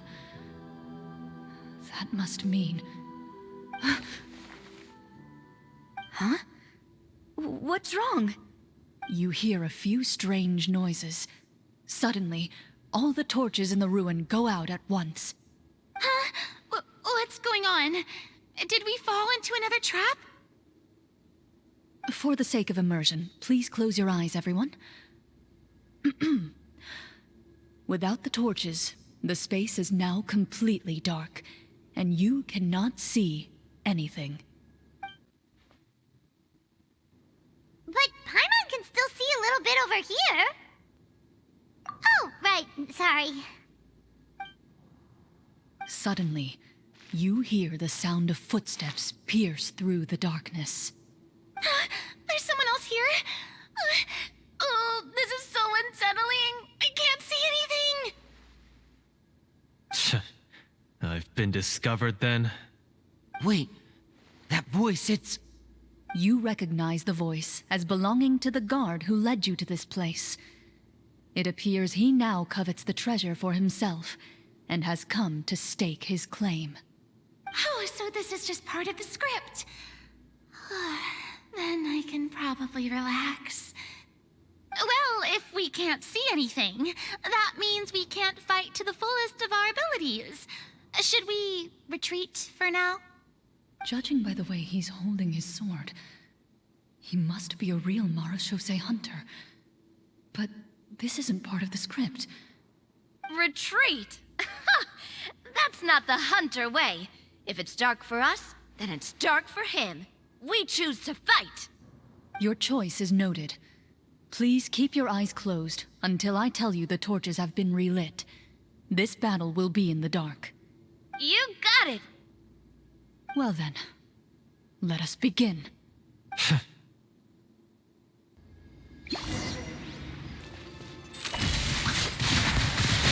I'd like to try to hit him with my sword. Your strike is successful. Ha! You're facing... Is he still standing? Is it over? Can we open our eyes now? The enemy is strong and relentless, but the battle is nearing its end. The torches have not been relit. What about now? Final strike. Ha!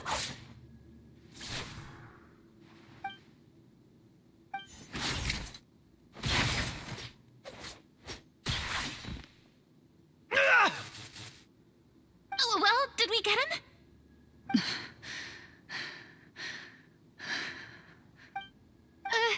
Clorinde? Warm fire flickers across the walls once more. Your vision is now clear. In an impressive display of courage, the four of you successfully defeat the uninvited guest. That look in his eyes. It's like he became an entirely different person as soon as I defeated him. Huh? Mr. Florian? Oh, wait.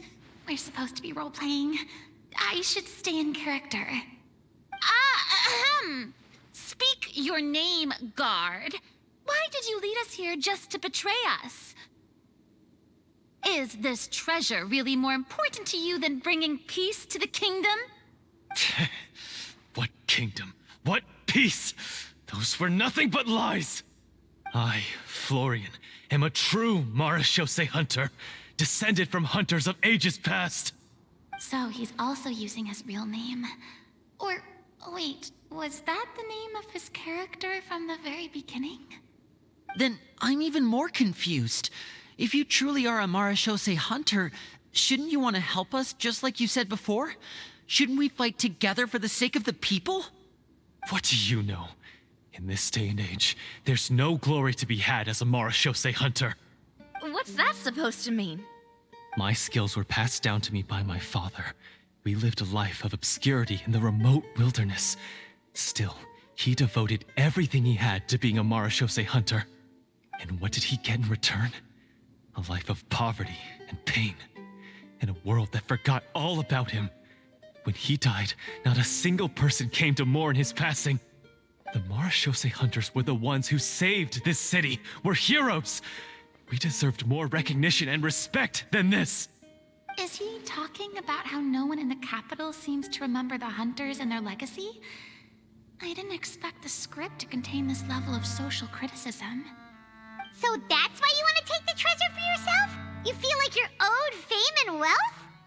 If you already knew where the treasure was located, why didn't you just come down here and take it?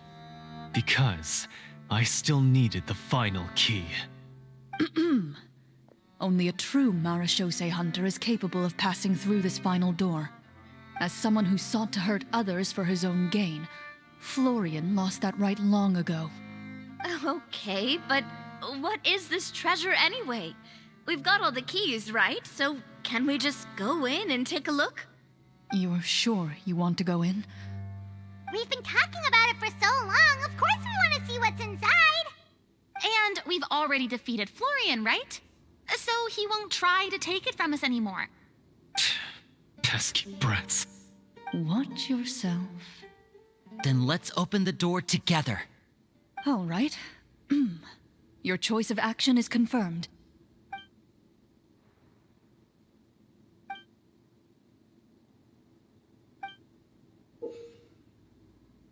Before you, the door to the treasure, sealed and undisturbed for more than 100 years, finally swings open.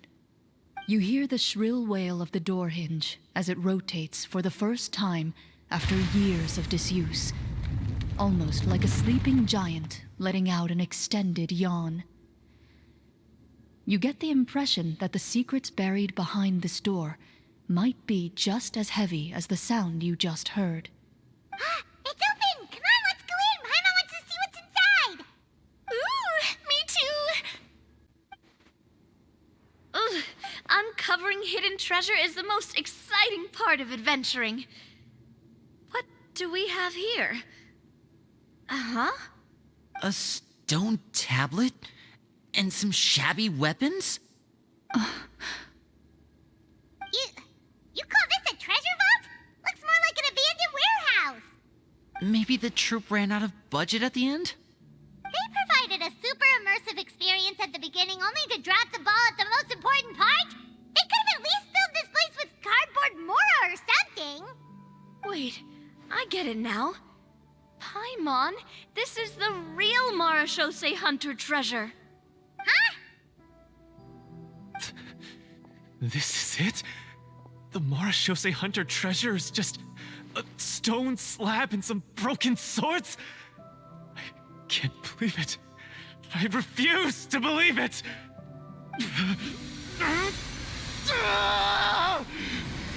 Whoa, are you okay? The Marashose hunter before you appears to suffer a serious mental breakdown.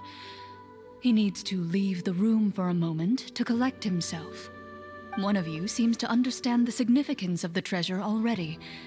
If the rest of you wish to follow suit, you may remain here in the meantime and explore your surroundings. What is the treasure supposed to be?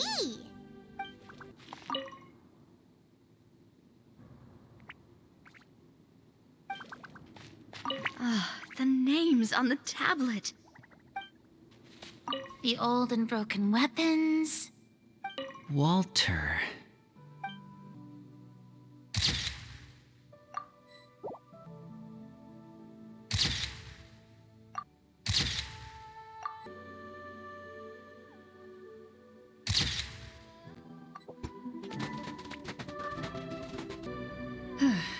So, how are you doing? Feeling any better? What just happened? Do you remember how you got here? Or what happened to your body just now? I remember now. I brought you here because I wanted to... The explosives in the cave! You mean these? Huh? How did you... I could tell something was off the moment I stepped into this cave, so I kept an eye out. I've already dismantled the whole thing. So the strongest champion duelist in all of Fontaine saved the day once again. Guess I shouldn't be surprised. It would seem your skills as a Marashose hunter are as sharp as ever.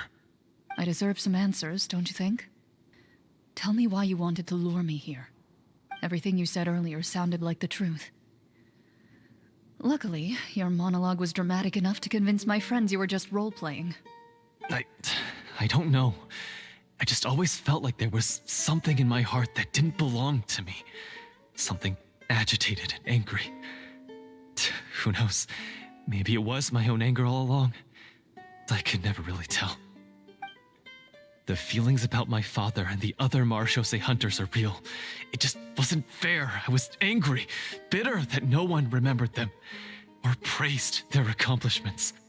I don't know when it started, but at some point, my anger came to completely consume me.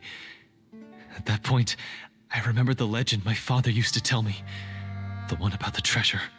But if the treasure was all you cared about, why plant all those explosives? Wouldn't they just destroy the treasure and bury you along with it? I can't remember. My head is a mess. It felt like there was this voice telling me to eliminate the hunters, but now it's gone. From your description, I suspect you were dealing with a devorator. Devorator? Oh, your master... your father, I mean. Never talked about it? It was a kind of monster that was active several centuries ago. No, I've heard of it. I'm just not sure why you suddenly... Wait, it can't be. The seal! The seal? My family has served as marechaussee hunters for many generations. But the title and swordsmanship weren't the only things passed down over our line. There was a seal as well. My father instructed me to always watch over that seal and maintain it regularly. He said it had been passed down over a truly ancient age, and protecting it was our clan's most important duty. But I neglected that duty after he died. I finally decided to come down and check on it one day, and that's where my memories become fuzzy. The Devorator would be a formidable adversary for any mortal being, even ones as capable as the Hunters. If you lacked the power to completely destroy it, you could easily fall prey to its influence and corruption. In light of this, some marechaussee hunters chose to seal the Devorator away, in the hopes that a permanent solution would come with the passage of time. I heard it has the power to amplify the obsessions and desires in people's hearts, to the point where they overtake you entirely. It would seem I'm not just lacking in skill with a blade, but in mental fortitude as well. And yet, you were able to retrieve 3 of the 4 keys. If I remember correctly, each was entrusted to a respected and capable hunter. How did you manage it? One of them belonged to my father. The second I stole from a different hunter. And the third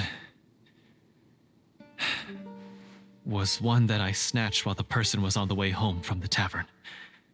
I nearly died in that alley. I know just how strong you are. It's as clear as day to everyone in Fontaine. I observed you from dusk to dawn, but could never find any opportunity to sneak up on you. I never even saw you drink a single glass of liquor. The only way I could think to obtain that last key was to lure you here using your hobby, and then... Oh, I get it now. That monster, it wanted to bury you here alongside the treasure.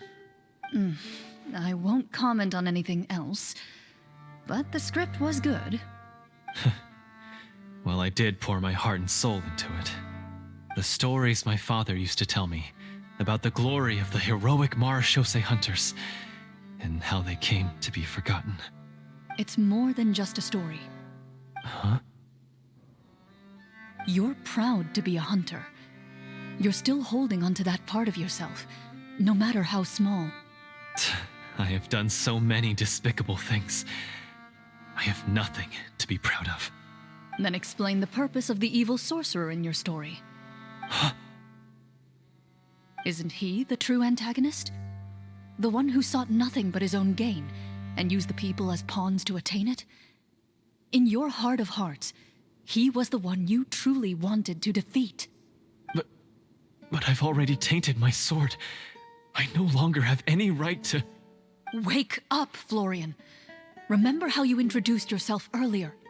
Do you really think the hunters acted out of a desire for honor and glory? Or to be loved and acknowledged by the people?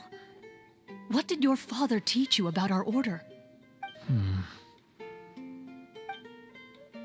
You do not wield your sword for yourself, but to protect those you serve. There's nothing special about a blade. It's the intentions of the wielder that matter above all else. Do you still not understand?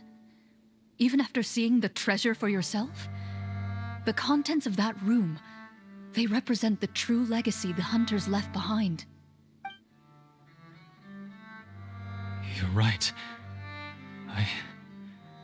I am a marechaussee hunter. It's time for me to redeem, no, to finally serve the people I vowed to protect all along. I wouldn't be so quick to push aside the need for redemption. I know. That's a charge I won't bother to defend myself against. Good. Then, come with me, and help me see the script through to the end. Huh? See the script through to the end? But there's no more script left. Never finished it, huh? No, I mean, I wrote the script with the sole purpose of luring you all here. There was no reason to write beyond this point. Then we'll just have to keep writing it. The evil sorcerer still needs to be defeated. You mean the Devorator? Are you saying I have to make up the rest of the script as we go along? Is that really so hard? You've already written most of it. Surely you can write an ending where the hunters win and justice prevails. I'll be there to help you too. You aren't afraid your party will fall into danger? I know what my friends are capable of, and they're all quite skilled. Besides, I need their help. Then, are you going to tell them the truth about all this? I don't intend to spoil the fun. Sometimes, protecting dreams and fantasies is more important than exposing the truth. Don't you think?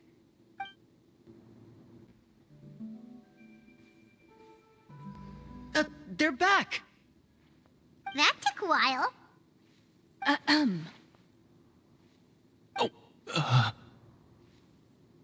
Ahem! My fellow Marashose hunters, please forgive me, for I have sinned. Tone it down. Sorry. After crossing swords with you and witnessing your courage in battle, I've rediscovered my true self and regained my pride as a Marashose hunter. Oh, do I smell a redemption arc? I confess, I was brainwashed by the evil sorcerer. He asked me to lure you here so he could bury you in this cave. That little... Wait, you're saying all of that wasn't you, but the evil sorcerer? That's right. He's adept at manipulating the hearts and minds of the people. I fell under his influence because I did not possess a strong enough sense of will. Huh. And how are you going to prove that you're a changed man? We're not going to fall for the same trap twice. To be perfectly honest, I only came to my senses after seeing the treasure. It reminded me of my father's past teachings. The treasure was actually... The names of all the Marashose hunters from ages past and their weapons? Wait, you already know? Of course. Don't underestimate a veteran role player's exploration skills. Oh, wait, I mean Marashose hunter Navia's exploration skills.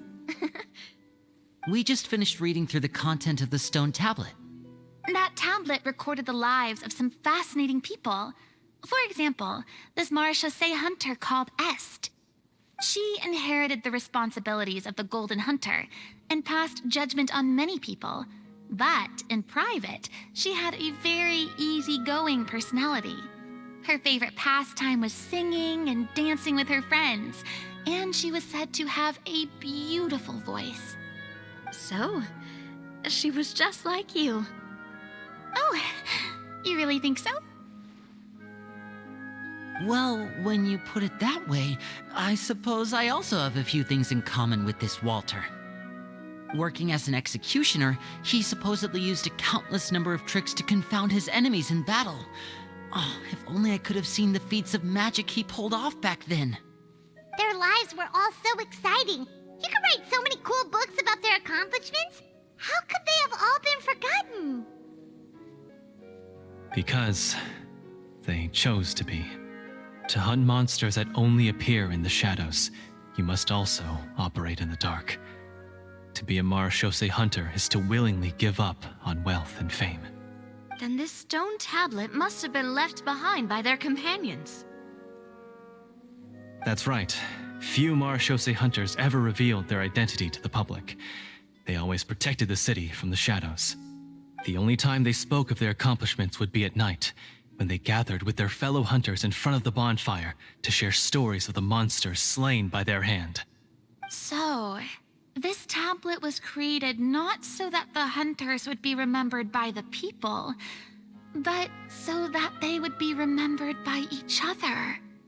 No wonder this place was so well hidden. You regard the stone tablet in solemn silence. The names of your comrades etched onto its surface serve as a reminder that you are never truly alone. The tablet proves that, although a hunter walks a shrouded path, it is not a solitary one. There will always be those who walk beside you, a fact that remains as true today as in ages long past. Their legacies shall continue to be passed down from generation to generation, as everlasting as the stone onto which their names are carved. Father, you once told me that I should seek out the treasure if I ever became lost. So this is what you wanted me to find. Thank you, my friend.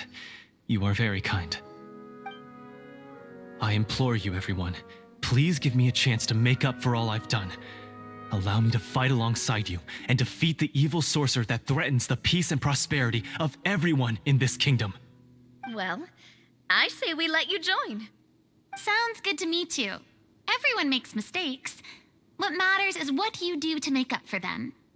I have no objections, but Mr. Florian, do you even know how to defeat the evil sorcerer? When he took over my mind, I gained some insight into his thoughts.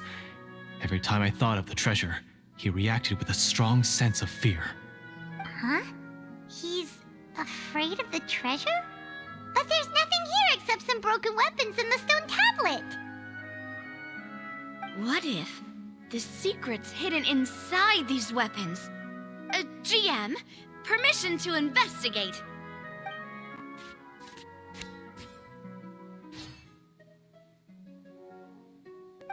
At first glance, the weapons appear absolutely ordinary. But as you observe them, you notice a faint energy emanating from within. These blades have slain countless monsters.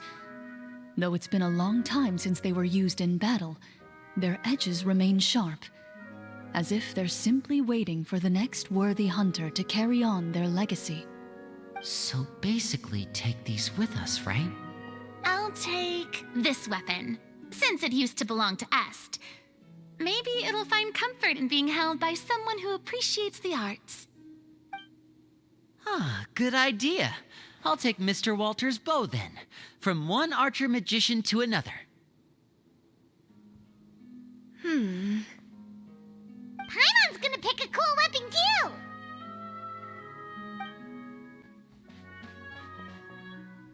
As you grip your weapons, you can almost feel the will of past hunters coursing through your being. It's a feeling of courage, determination, a silent vow passed down from generation to generation that says, eradicate the monsters, no matter the cost.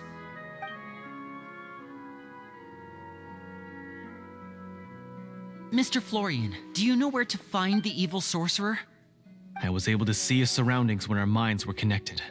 I believe he's currently hiding out at the church in the kingdom. We must be extremely careful. He's spent so long living among monsters that he's now taken the form of one. He will not be easily defeated. Then why don't we explore some more and try to find some higher level gear? We don't want to just fight him and lose, right?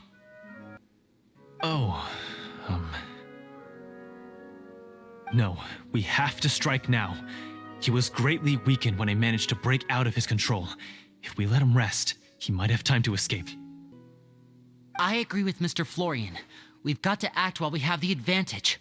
Don't forget, the people of the capital are counting on us. Yeah, now that we've got a plan, there's no point in waiting.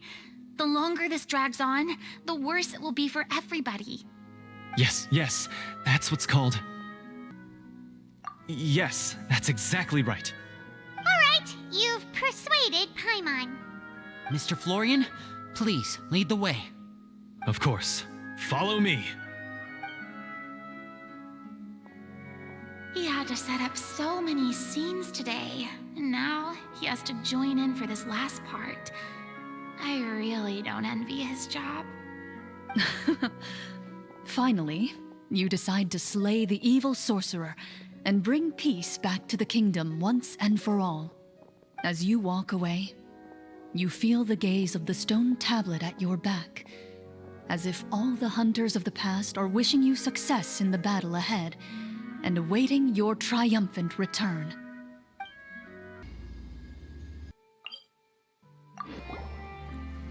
Finally, you arrive at the church Florian described. As you approach, an ominous aura surrounds you. You get the sense that your enemy is close at hand. How strange. This uneasy feeling seems so real. How did they manage that? Now, it is time for the final battle. Let's go.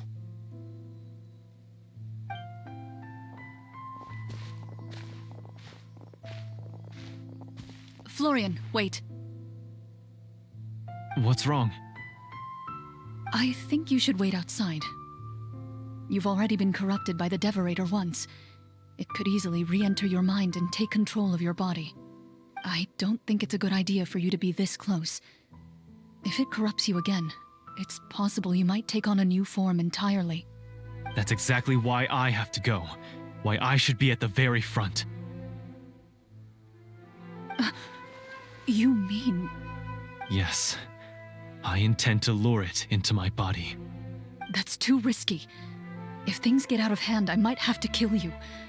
Do you understand how dangerous this is? I understand, but if I do this, you'll have a clear and visible target. The Devorator will have a hard time passing up a chance to enter a body it knows how to control. You won't have to worry about any of your friends being taken over. You're not like me, Miss Clorinde. You're a just and powerful Marechaussee hunter. The monster broke free due to my error. It's only right that I shoulder the responsibility for its destruction. This is... something that I have to do. Consider it a duel to restore my honor. My only request is that you give it your all.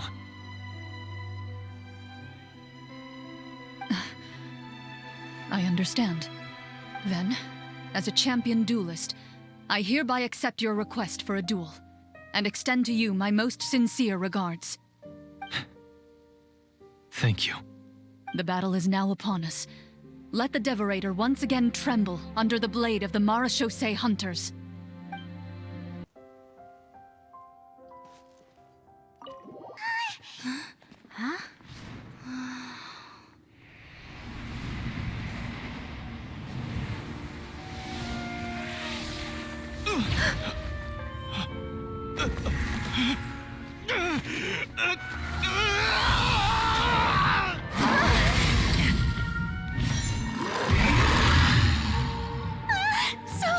So lifelike.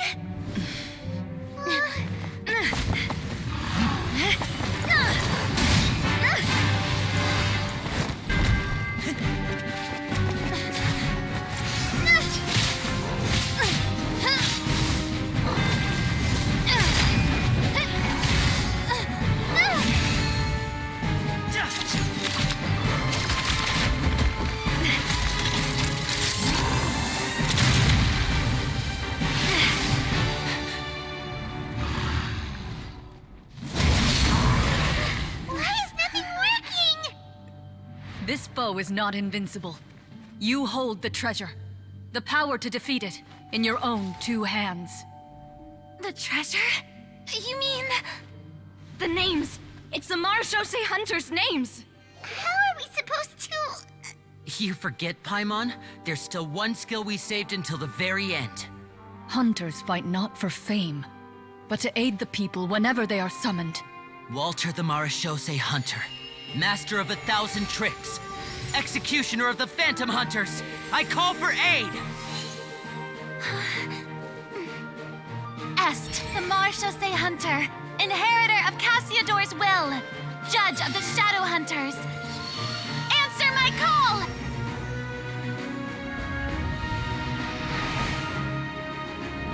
Petronia, protector of justice and order. The hunter I respect the most.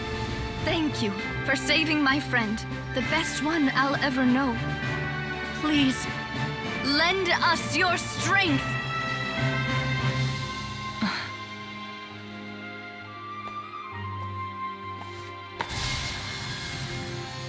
We have come to answer your summons.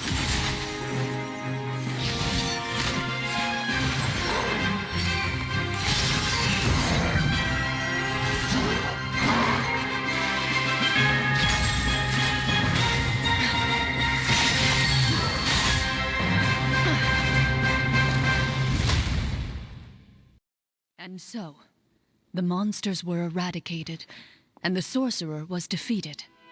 Peace soon returned to the capital. Those in the court, manipulated by the sorcerer, also recognized the errors of their ways.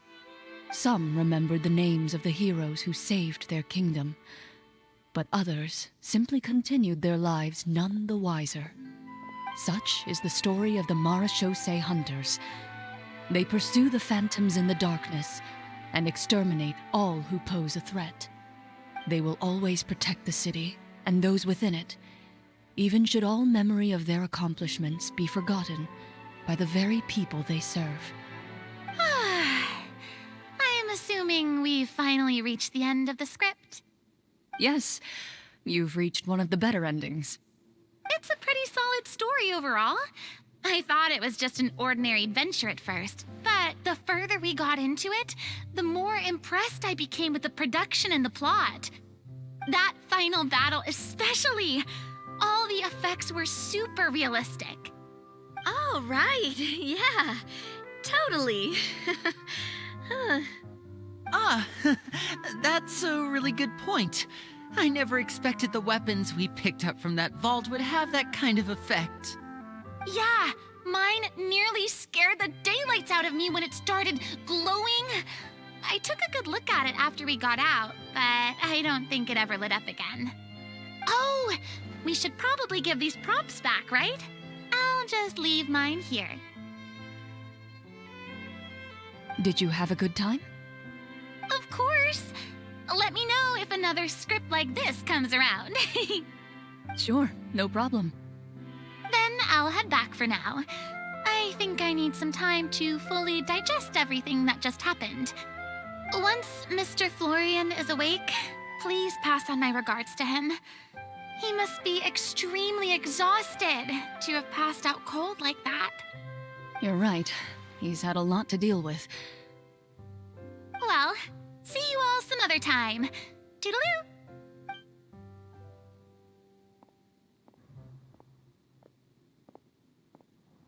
Okay, so, can I ask now, I think it should be fine, yeah. what in the world was going on back there?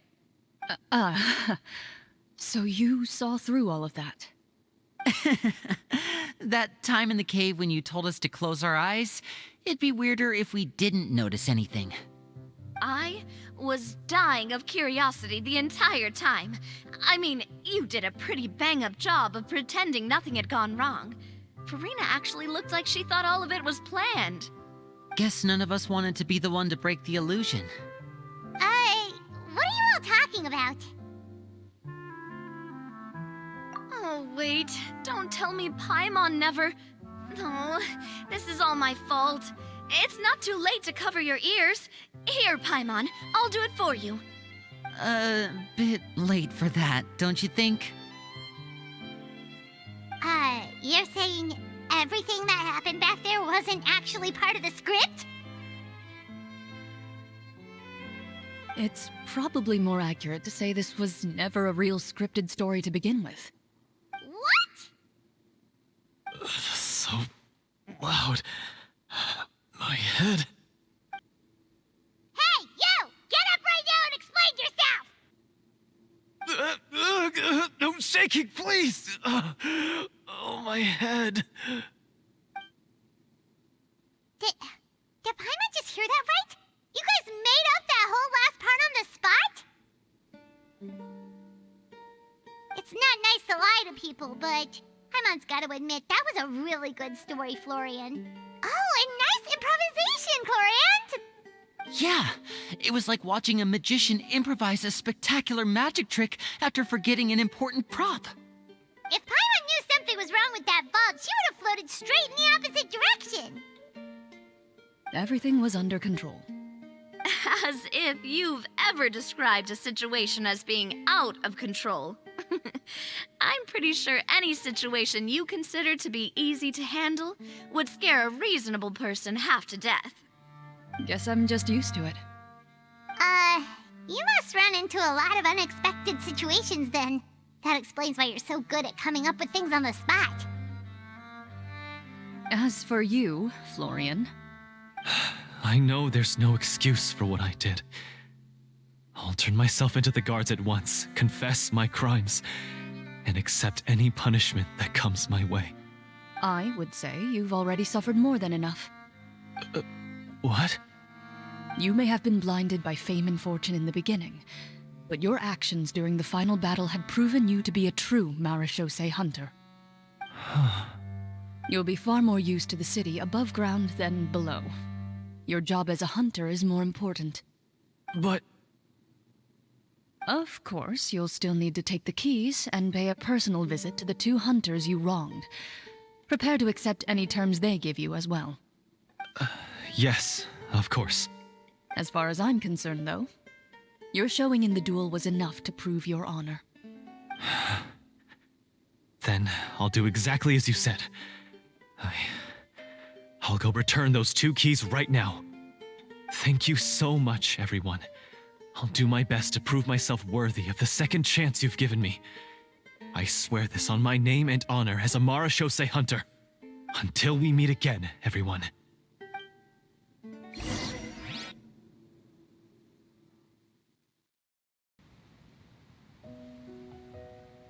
Speaking of Marashose hunters, what should we do about the treasure in that cave? Leave it be. Are you sure? We could show it to people, make it so that the hunters are remembered. Don't you want that? No. Every name on that tablet made the same choice. All hunters know what the path entails. I am no exception. My identity as a Marashose hunter is not something I need people to remember. I wish only to be recognized as a champion duelist. Nothing more. That's certainly very different from the path of a magician. Still, I admire your decision. Wait, Paimon just remembered something. If there were no special effects involved, why did our weapons begin to glow during the battle? That's because the Marashose hunters of ages past would often imbue their weapons with special enchantments to suppress the monsters. Whenever a monster was nearby, their weapons would start to glow. Oh, so that's why they had an effect on that guy near the end. I really thought the summons were doing all the work. Well, I'm sure the summons were a part of it too. Oh? How so? This particular devorator probably hailed from the same era as the hunters we saw in the room. The names you recited all belonged to the bravest hunters. Countless monsters fell to their blades. That's likely why the devorator visibly reacted when you said them out loud. So the names held the power all along. Navia, everything you said during your summon. Huh? Oh, I meant what I said. I mean, it was true to my character, so yeah, I'm glad you heard it. Just don't make me repeat myself. It's embarrassing. I really appreciated those words. All right. Don't get all sentimental on me. Anyway, let's not talk about that anymore. I'm going to go on ahead. Don't fall too far behind now. She ran off! I should probably head back as well. This story was truly incredible. I might have to spend the whole night telling my siblings all about it. Goodbye.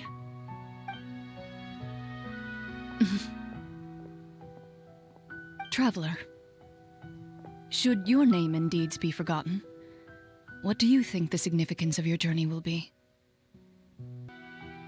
I suppose the significance would be the journey itself and the world we helped create.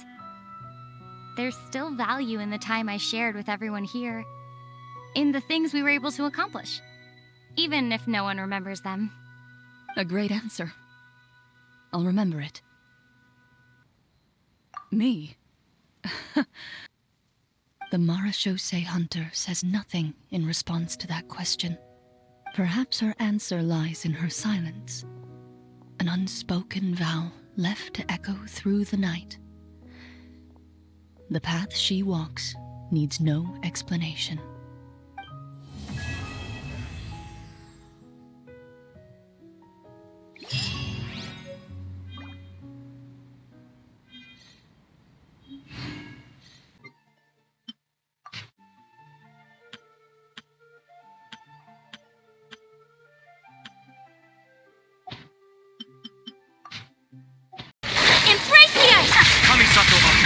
Shattered, torn to oblivion. As one with wind and cloud. fallen leaves, adorn my night! Freeze to the core! Vengeance will be mine. Flickering candlelight.